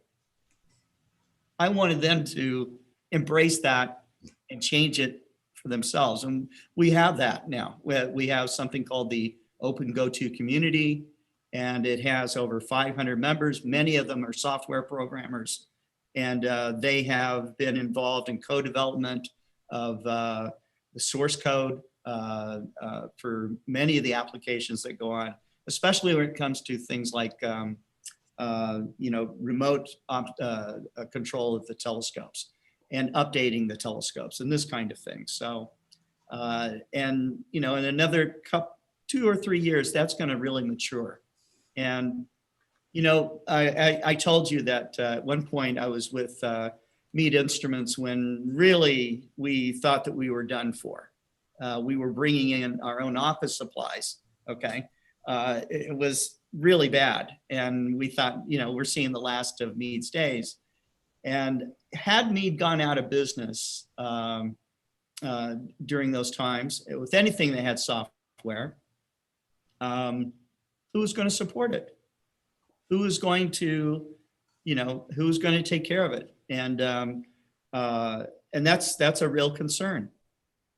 If my company goes out of business, God forbid, okay, but if it goes out of business, I can sleep at night knowing that all of my PMC-8 mounts out there will still be running and that there will still be software support for it because it has its own community. It's not my community, it's theirs, okay? They run it. And so that's part of the secret of trying to develop something for everybody. But you can't get completely out of it. You can't just turn it all over to them and just say, okay, you guys do it. You do have to be involved with them. And so that's what led me to continually find ways to increase customer service. Part of that engagement is working with guys like Stuart Parkerson, because Stuart is he's one of the real I think leaders in as far as working with manufacturers and interpreting this technology to the consumers. And no, he's not like Sky and Telescope, and he's not like Astronomy Magazine. His business approach is entirely different. And this is a guy that's always thinking outside the box. Okay. He's always ways, programs, embracing things, embracing other people's ideas. And that's a real inspiration to me.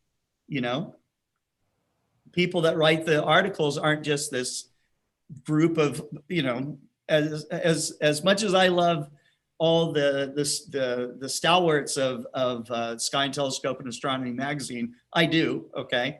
But it's so cool to see a different writing style and a different approach and a, you know, an approach that doesn't really pull any punches, okay, when it comes to reviewing a product. So he's done a huge service, and it's really refreshing.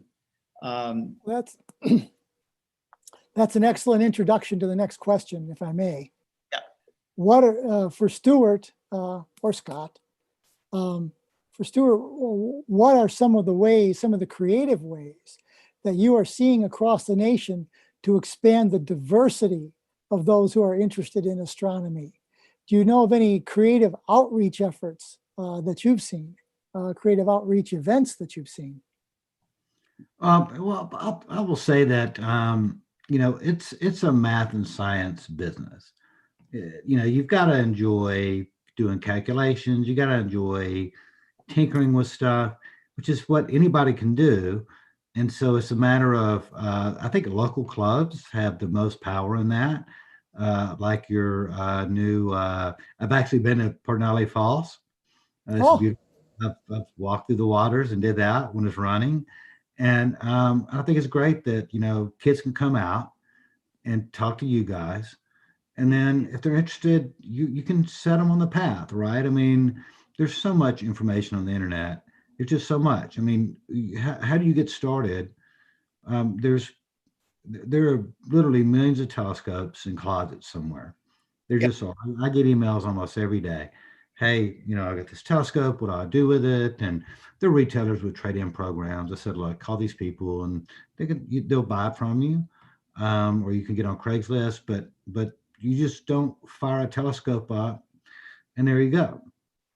It just doesn't work that way. So there's barriers of entry, and then there's clubs there to help. And so I think the local outreach where somebody can go, Mike, man, what do I do? And you go, well, look, I'll show you how mine works. I'll show you what we do. One day we'll have star parties again with, you know, people together, and I believe that. I want that to happen. And it's just, there's so much. I think it's just, there is so much. How does somebody get started? But there's clubs in every city. So that's the perfect place to get started. And, you know, the newspapers or the media, you know, they like the fact that you're having a star party. They'll always publicize it. So wherever you're at, people can come. I think that's the perfect start. You have all the equipment. You started somewhere, and you guys know what it's like. So I think that's the chance to spread it to anyone, because anyone can come out to one of your star parties. So that's what I think the future is. And Scott's doing his outreach, and people learn, and you can sit back and with the Global Star Party, with the ambassadors, with the programs. There's so much STEM happening. But if you want a telescope and you want to use it, then you need somebody to help you. It's just very hard to do. Just grab a telescope and go.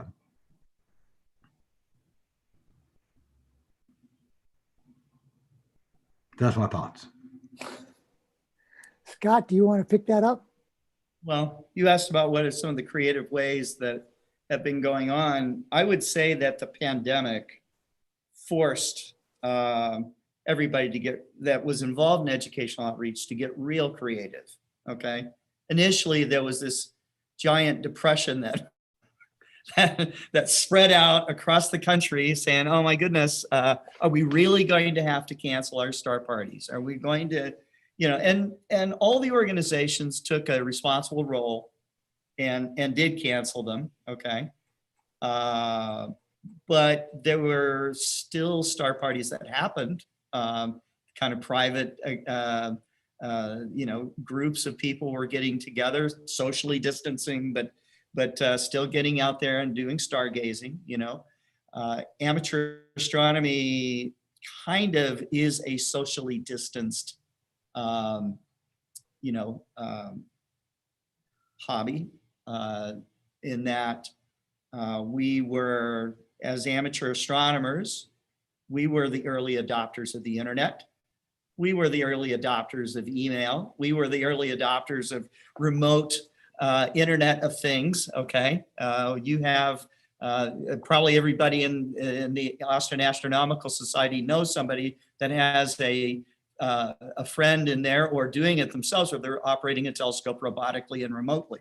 Okay, the sharing opportunities from that is profound, in that with electronically assisted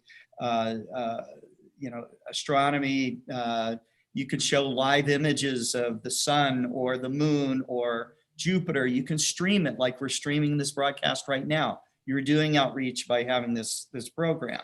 We're sitting here with very experienced amateur astronomers that are asking very interesting questions. You're taking live chats here and asking only two of us some of these very interesting questions that I would like to pose back to the group here, okay, and pick their brains about it. But what are the most creative things I've seen happen so far? I think it was initially I was watching the Northeast Astronomy Forum go virtual. They did it on, they spun on a dime and made that happen. I was at the American Astronomical Society meeting and was involved in having a virtual booth there. That virtual experience was like being in a computer game. There were people that could move into a lobby and go into rooms and actually visit the booths and this kind of thing. So that was pretty interesting. The sharing of live images on the internet has been a cool thing, and certainly my efforts to create global star parties is not that it hasn't been done before. It has, but I think that I like to think that I try to make them as fun as possible. I try to involve music and gosh, if I could hand out cookies somehow, or or do some of the other things that we've done at star parties, which really make it a party. I would add that. But the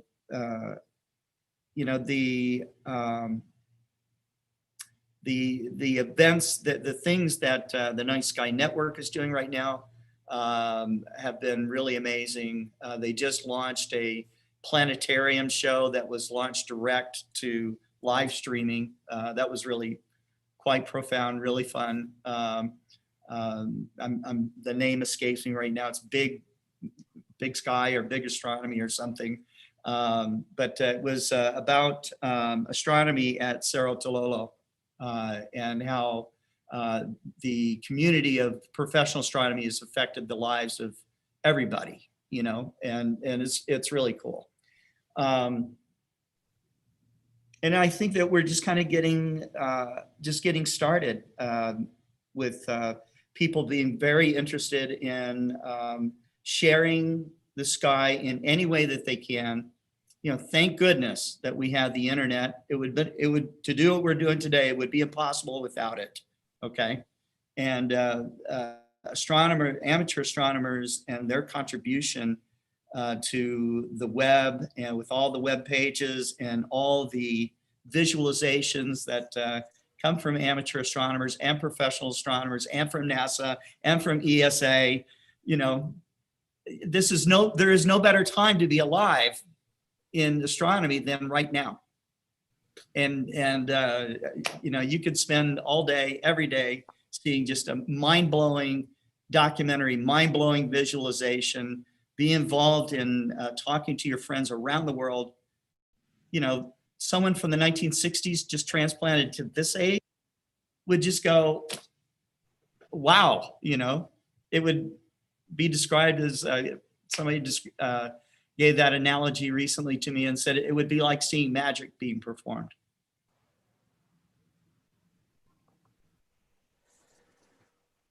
Question for Stuart.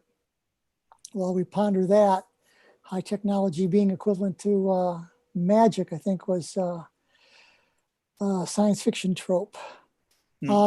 Stuart, you touched on this earlier, but it went by pretty quickly. You said that you have a lot of people suggesting articles to you and coming at you with review ideas and article ideas, content, and that you don't do very much outreach looking for it.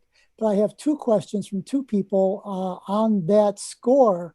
How and to what extent then do your contributing writers find out what else is going on that's interesting? Who does the explorations there? And how do you find out about specifically technical innovations within the amateur telescope making community, just for instance? Well, we haven't had a lot of ATM articles. I'm not working with a lot of people that are doing that. We'd like to see more. We had more 5 or 6 years ago. Scott maybe can comment on this. It just doesn't seem, I think maybe the digital age and smart devices, kids in high school are doing something other than building a telescope. I don't know. We just haven't seen as many ATM articles. People reach out to us saying, "Hey, I have this," because that's what people do. So I would love to have more. Are people interested? I don't know. I mean, are people interested in amateur telescope making? There's so much that. I mean, you can build your own solar filter. There's a lot of things you can build. People grinding their own mirrors now. I'm not in that community well to say. They're not reaching out to me, and maybe it's because we haven't had enough of that content. We certainly would like to, and then the people reach out to us, and we have a group of people that write for us regularly because they just do. It's like, "Hey, I want to write about this," and I think Dawn asked, "How do you become a writer?" Just shoot us an email and say, "Hey, I have this. I'd like to tell you about it." And so I'm like, "That's great." But everybody writes differently. We have one of our writers is an Emmy award-winning writer in Hollywood. He's just a hobbyist, and he writes very differently than everybody else. We don't. We used to spend more time being worried about grammar and those kind of things. I mean, we want to be grammatically correct, but it's more important that somebody's writing style comes across. So we're not, AP style regimented in doing that. And, so if Don's interested in writing about a new eyepiece or an old eyepiece, or some of the best articles have been, I've got this 20-year-old scope, and then let me tell you what I've done. Or, I've got this one of the original CCD cameras that came out. And so how do I use it today based on new technology? And so we don't tell people, they tell us. And then so if people are out there doing it, that has to be interesting. And so that's kind of how it flows. And it's new stuff will come out, and they'll maybe do filters, or Scott can come out with new eyepieces. And I know somebody's worked with Scott in the past and said, "Hey, Scott, could you send somebody some eyepieces so they can review them?" And then that's it. Scott didn't hear back till it's in the magazine. But we don't do shootouts. We don't do that. We each. I've probably had 2 or 3 articles over 15 years where we said, "Hey, you're just very negative," because there's nothing negative to say. I mean, there's too few people here. It's too few margins for somebody to put out a bad product. Nobody puts out bad products. They don't last. Companies don't last. So we're not in the business of saying, "Hey, we're going to shoot out these 3 products and see who wins." They all pretty much win because you have to win to be in this industry. You can't do a bad product. You just can't. It's not hundreds of millions of people buying it. It's just not that way. So we're lucky. It's a very, people put out things and they think about it and they take their time and they invest in it. And, people like your club members get to take advantage of these things. The other thing I will say is it's very interesting to me that, 90% of what's out there, everybody can afford. And then it's kind of like, I have friends that are in that are bass fishermen, and they'll buy a Ranger boat and they'll spend $100,000 on a Ranger boat. Well, you can buy a bass boat for $20,000 and it will take you out there and you can bass fish. They want that extra 10%.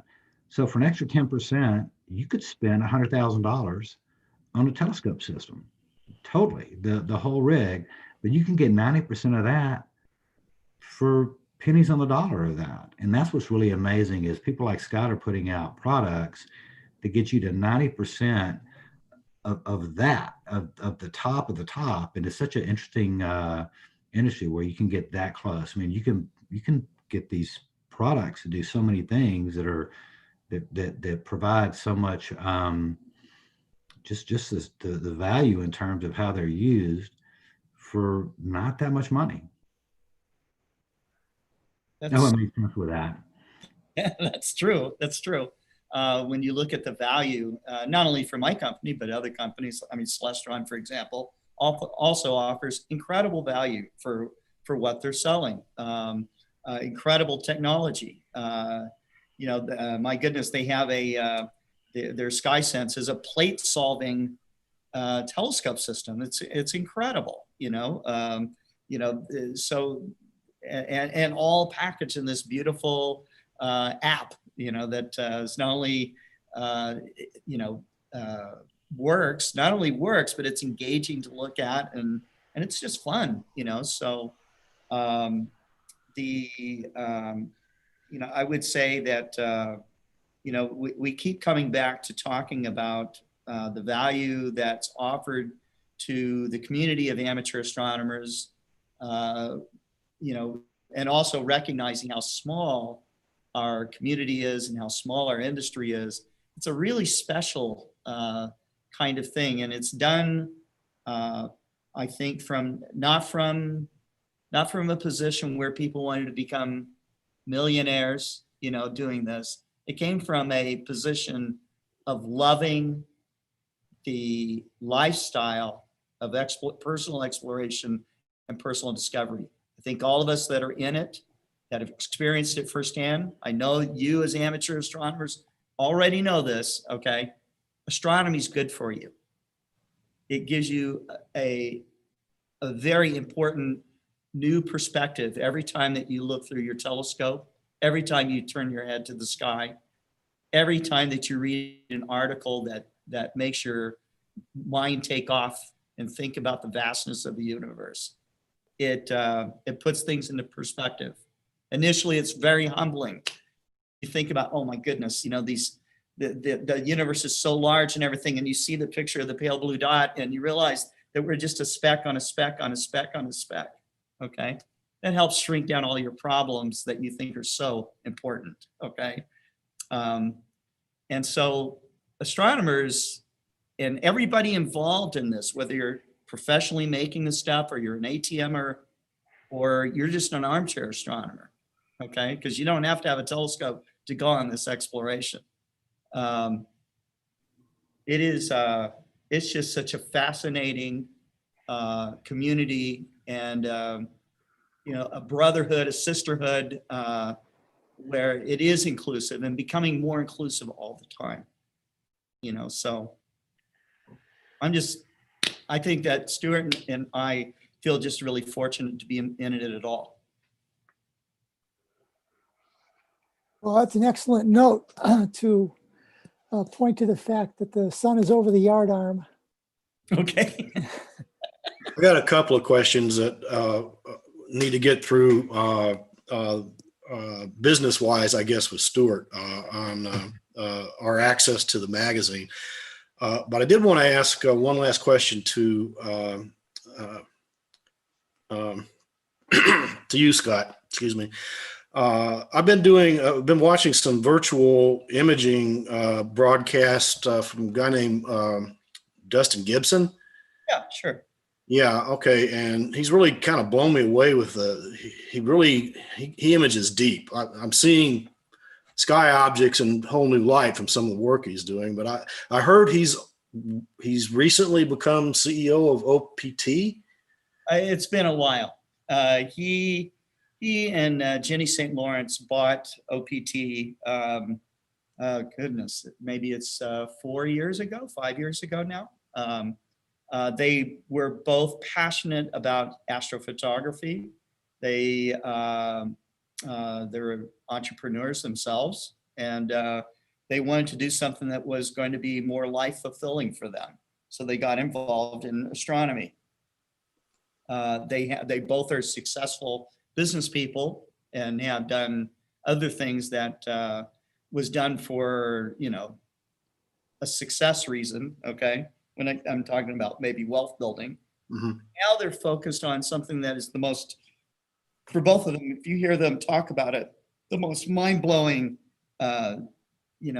aspect that any humans could be involved in, and every night, when Dustin gets on the air or he's on his podcast or, he's on his Twitch station, which is Gibson Picks, he is out there supporting people that are also very interested in this. You can see he is a talented astrophotographer, but he just loves it, and so he's pouring all of his business knowledge and enthusiasm and expertise into through the eye of the needle of OPT, and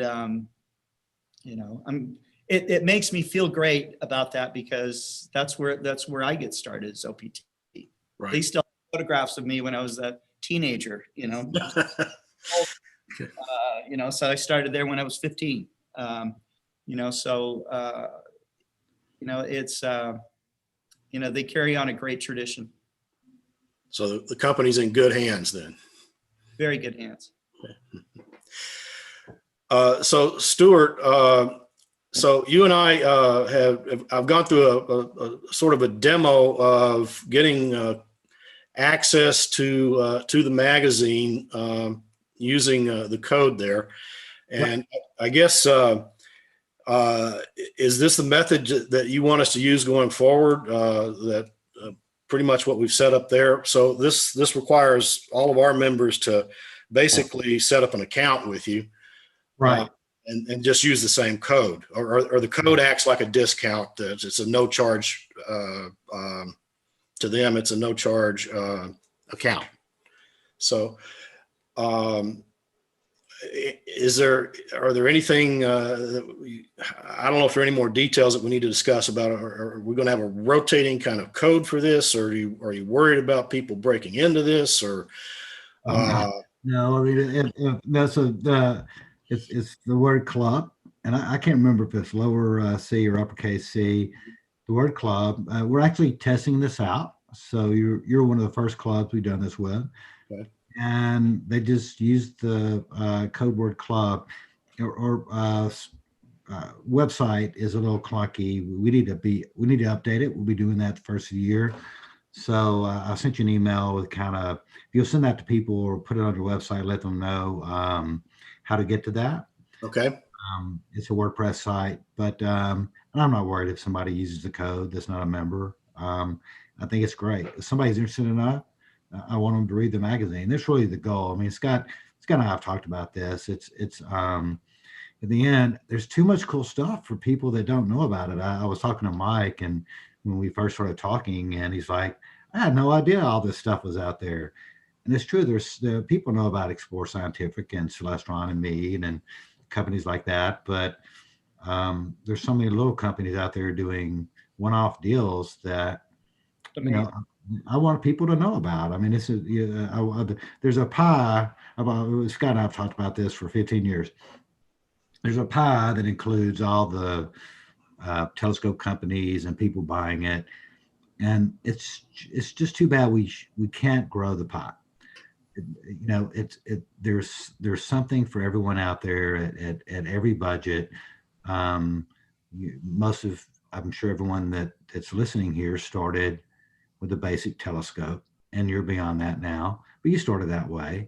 And then you start buying other things, and you're interested in other things. And Mike bought a new scope that he's never had before because he was interested in it. And I'm sure you have a telescope, Mike. Is that correct?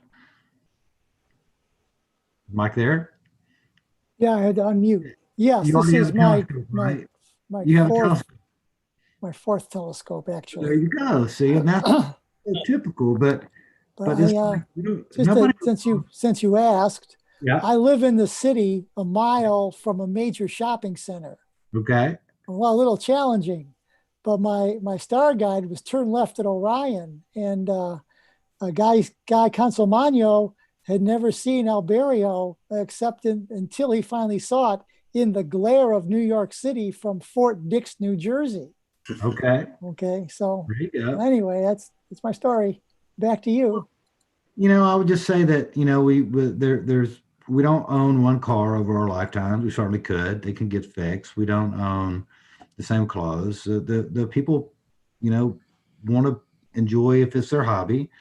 The people buy different motorcycles. They buy different cars. They buy different whatever it is, and so how are you going to know what to buy without learning about it? And so that's our goal. We want people to, if they see something interesting, then, like you did, you'll call Explore Scientific and you'll talk to them and make a decision if it works for you. But, you can. And it's nice that you can and do that. So anyway, so yes, anybody wants to use the word club, feel free to, and we're excited to have this new partnership with the Austin Astronomical Society. Okay, we'll roll it out then. Good, thank you. Thank you for doing that. Sure.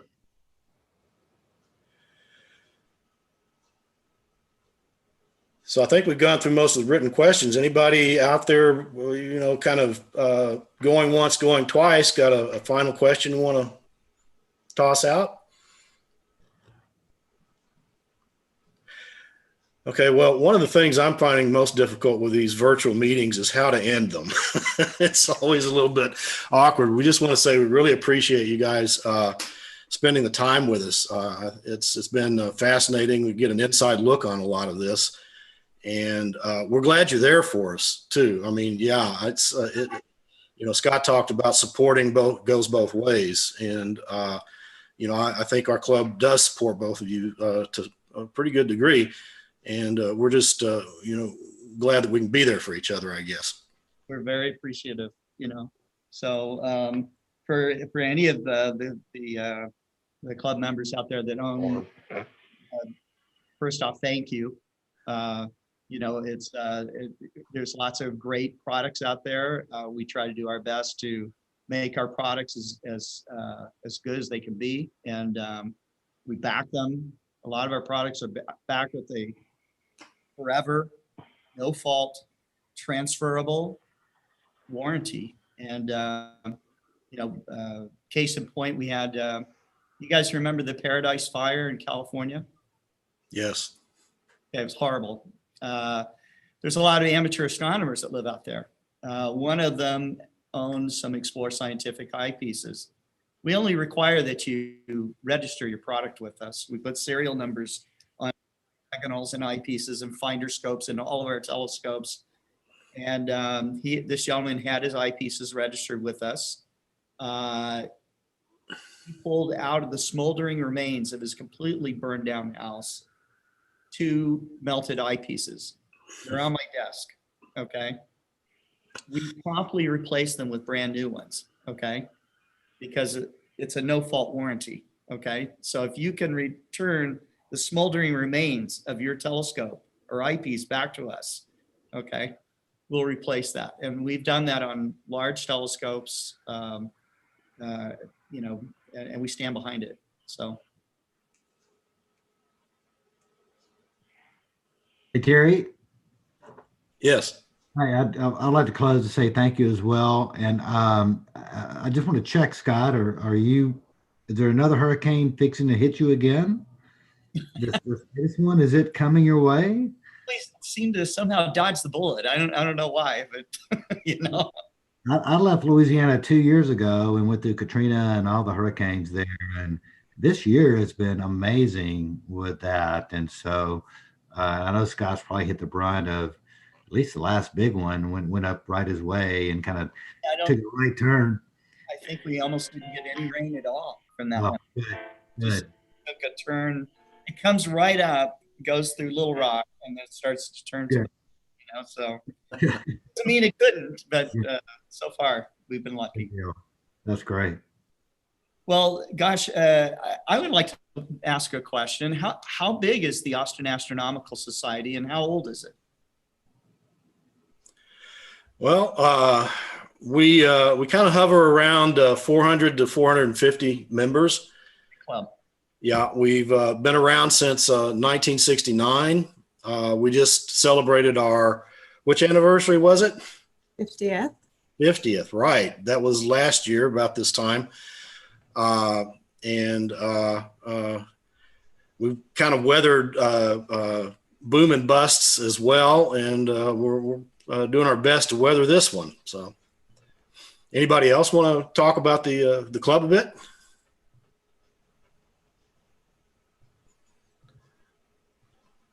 Okay. I'd like to say one thing, if I could, and that's I'd like to just speak to Scott and say that we've got some great people here for outreach. This club is really focused on outreach. I could name many of them. Joyce is one I want to name, and get in front of you.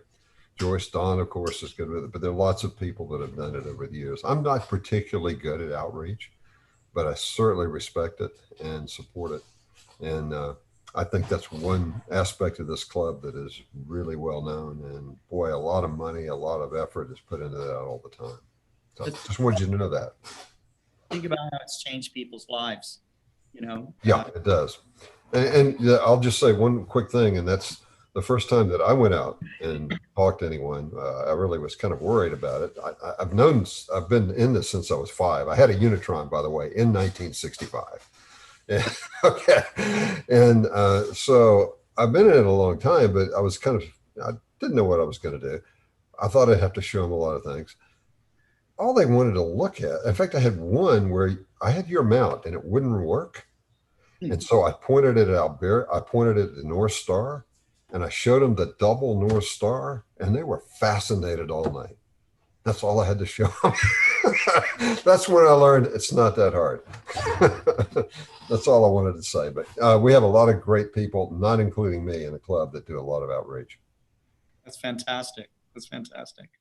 Well, I know, this is my first time to really interact with the Austrian Astronomical Society, except when I would meet some of you at a star party or something like that.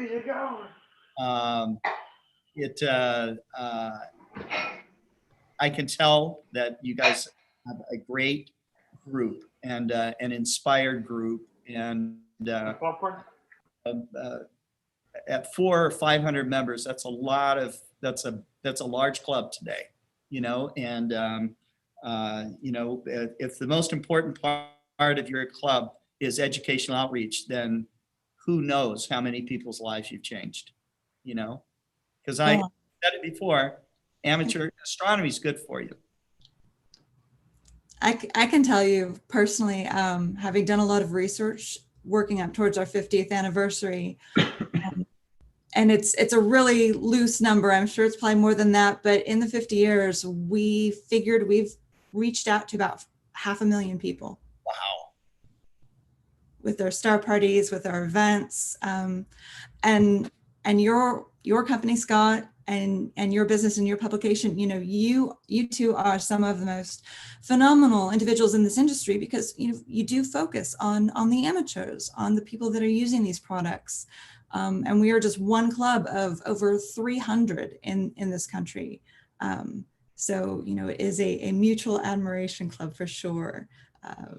We use your materials, we teach other people, and you continue to put out great information, great resources, and phenomenal products. Thanks very much, Don. And Scott, one event we had was the Transit of Venus, and that was probably our largest. We had a 14-story building. We were on top of it. Okay. And people were in the staircases all the way down and around the building. We were overwhelmed. I was hoping for 50. We had over 2,000. Oh my gosh. That is so cool. That is so cool. Well, how people really it is. Speaking to what Don Davies just mentioned in terms of the numbers of people that we've reached, just hearing the names and finding out this was left here, who did this back then, founders, there's people who have long since passed on and their names are still around. We've got a telescope named for one, et cetera, who most all of them were really big into outreach. And that's one of the things they were remembered for, was science is for everyone. The overwhelming philosophy of Carl Sagan and people like him is that it's the outreach that science is for everyone. It's not for an elite few. And this particular facet of science, anyone can do. That's right. Well, you guys are the boots on the ground making it happen, and I know that during this pandemic that it's very challenging for people who are educators, whether you're a formal educator or you are doing informal public education. It is a very difficult time to carry out what we used to do, where we could set up on a street corner and let, 500 people all put their eye to the eyepiece. Okay. Can't do that today. All right. It's not safe. So, I've had lots of people from different organizations ask me, what could we do? Well, one of the things that you could do is you could have club members donate all their old eyepieces so that they could be sanitized and be used for outreaches, so that everybody that comes to an outreach, they have their eyepiece, okay, that they're using, and then they look through the telescope. And at the end of it, the eyepieces are cleaned up and disinfected again, and you can do it all over again. So the electronically assisted astronomy, very cool, not the same as seeing a live image, not the same, but it's still very impressive and is a great way to share safely, and doing these live broadcasts, very important, so I would encourage the Austin Astronomical Society to keep up a live broadcast. If you can, do it weekly and talk about the amazing things that you guys are doing in your community to inspire other people. Because unfortunately, there are people isolated in their homes, they're depressed, and they don't know that all they have to do is go outside and look at the stars and think of them being light years away, and knowing that they are somehow, maybe they don't know how, but they are somehow connected to the whole universe. And that's a healing thing. Certainly. Yeah. It's interesting that you bring that up, Scott, because that's the one thing that this pandemic has really done for, many different avenues and fields of interest, but especially for astronomy, is it has brought people more together, more connected. Your Global Star Party is one of them, because people from all over the world can tune in. It's one of the benefits of us finally being able to go live, is that other people from other clubs can tune into this live broadcast. They can watch the recording. We've actually done a little swap with the Southeast Texas Club. We had one of their guest speakers come talk to us and vice versa. And that's something we wouldn't necessarily be able to do physically. The distances, especially in Texas, are enormous. So if anything, this pandemic, I think, has been just an inspiration for, especially for the work we do in astronomy, because we can connect with people that we wouldn't necessarily be able to do so with. Yes, I agree. Well, bursts of creativity are kind of a silver lining in the whole thing. Yes. We're adapting. That's right. Okay. Good. Well, thank y'all so much. And thank you.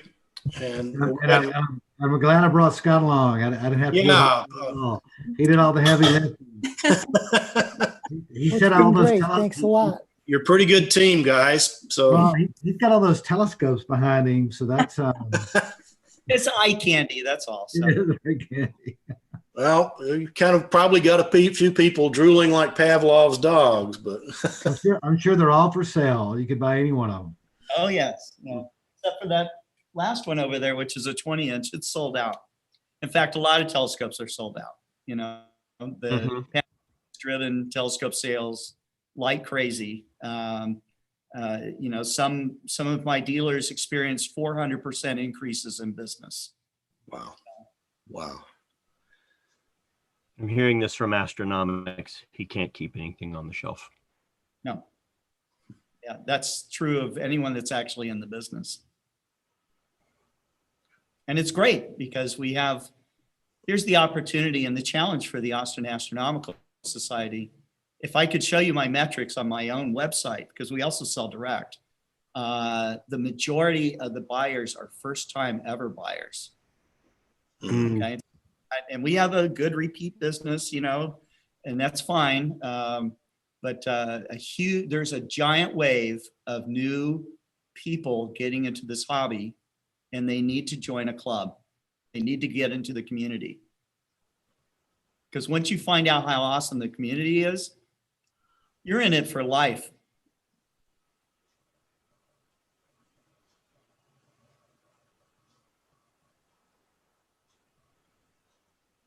Well, that's the Yeah, closing statement there. membership campaign of some sort. And reach out to us when, you know, if you have ideas, you need help, you know, there's a lot of things we can do, there's a lot of things we can't do, but we have a lot of connections, and you know, we're happy to share anything that we can to make you know, the Austin Astronomical Society a greater success. Appreciate that. Thank you. I'll close with this. Anybody can, if you'll, somebody just, I think Chris put a link out to the Global Star Party. So Scott, you're doing this weekly, is that correct? Sometimes twice a week. Okay, so all you got to do, you basically sign up so you can log in, and it's like 2 hours. Is that correct?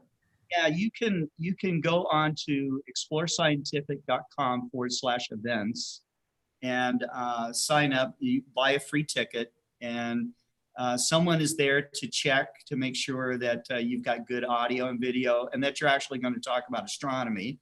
Okay. Sometimes you get a wild card in there. Then they're given the Zoom credentials to come into our broadcast, and you know, anybody can watch, right? Anybody can watch. Yeah, that's the thing. You can watch, and it's really amazing the lineup that Scott gets. What they're talking about is amazing. I mean, it's what's happening this week, and it's really I didn't realize what he was doing until I actually was a part of it, and I was like, this is amazing. The people he gets on here, and they're quick. They're 10, 20 minutes talk, and then move on to somebody else. So it's not laborious. It's if you're not interested in what they're talking about in the next 10 minutes, there's something good the 10 minutes after that. So it's really a great thing to just sit back and, you know, watch and enjoy. Yes. And it's a really great mix of people doing and talking about different things. I think the one I was a part of a few weeks back, there was poetry reading, and there was, you know, guitar playing and music and art. So it's not just, you know, cerebral analytical data. It's very diverse and quite entertaining. If you want, I can play a poem that that was contributed to us, that was played at one of the Global Star Parties. Let me see if I can find that for you. Here, I will hear this. Let's see.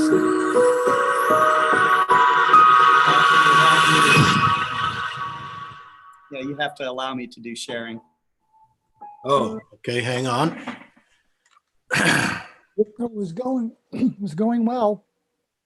Oh gosh, here you are. More. My co-host. Yes. Okay, you should be able to. Okay. Now I want to give you a little bit of background about this person that wrote this poem. Okay.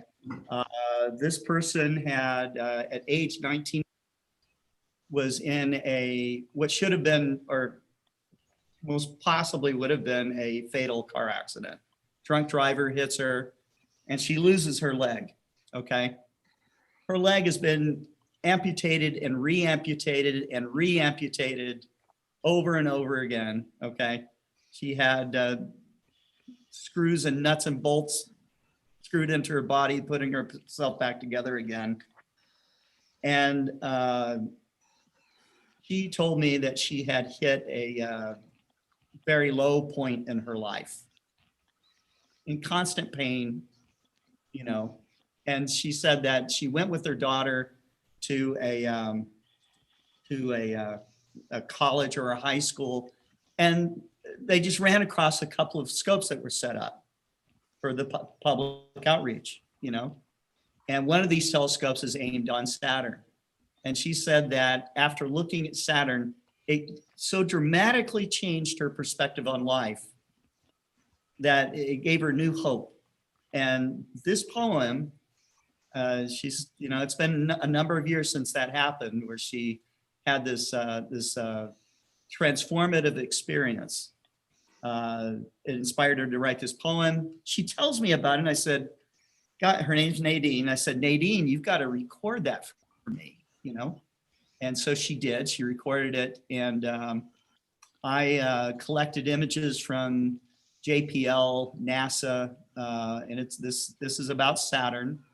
I have since sent this poem to Linda Spilker, who is the principal scientist of the Cassini mission. She loves it, okay? And I'm gonna play it for you guys. So let me share my screen here, and so you can watch it. You get computer sound, and let's see.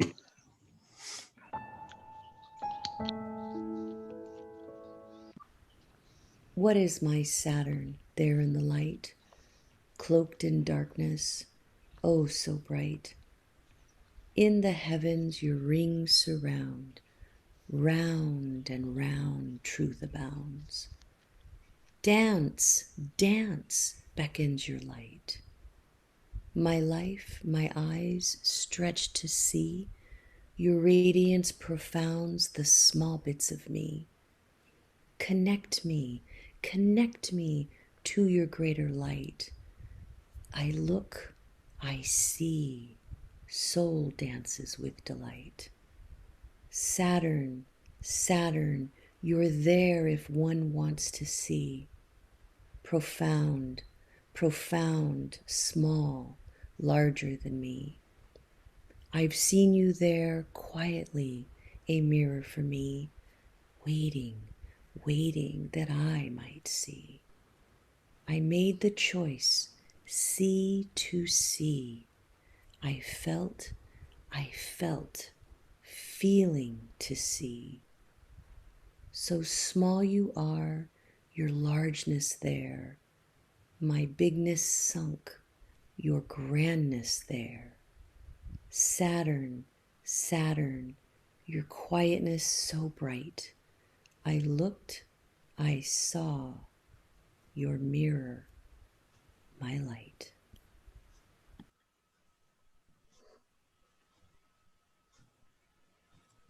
Wow. I got, folks. That's all. Bravo. Yeah, that's kind of the taste, a little bit of the flavor of what Global Star Party is about.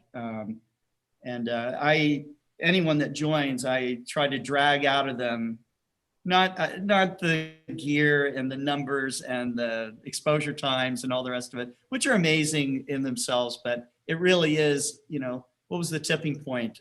What made you? What was the moment of truth for you when you realized the vastness of the universe? You know, these kinds of things. So it's for amateur astronomers, this is an enlightenment. It's an awakening.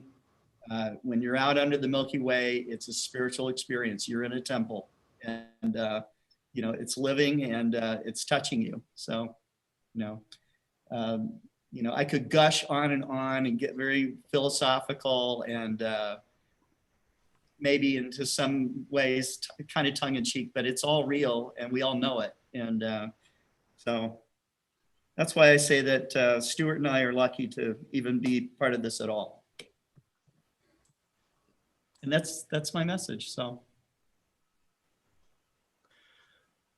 Okay, well, thanks, Scott. Thanks for sharing that.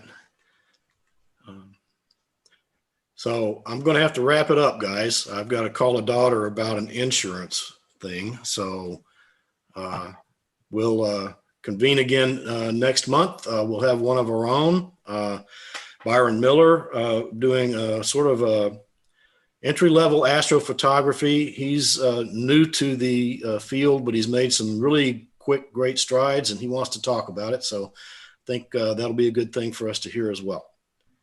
So everybody take care, and we'll see you next month. Thank you. Thanks again. All right. Thank you. Thank you. Thank you, Scott. We'll talk to you soon. Bye. Bye, Stuart. Thank you so much, man. Thank you for the presentation. I really liked it.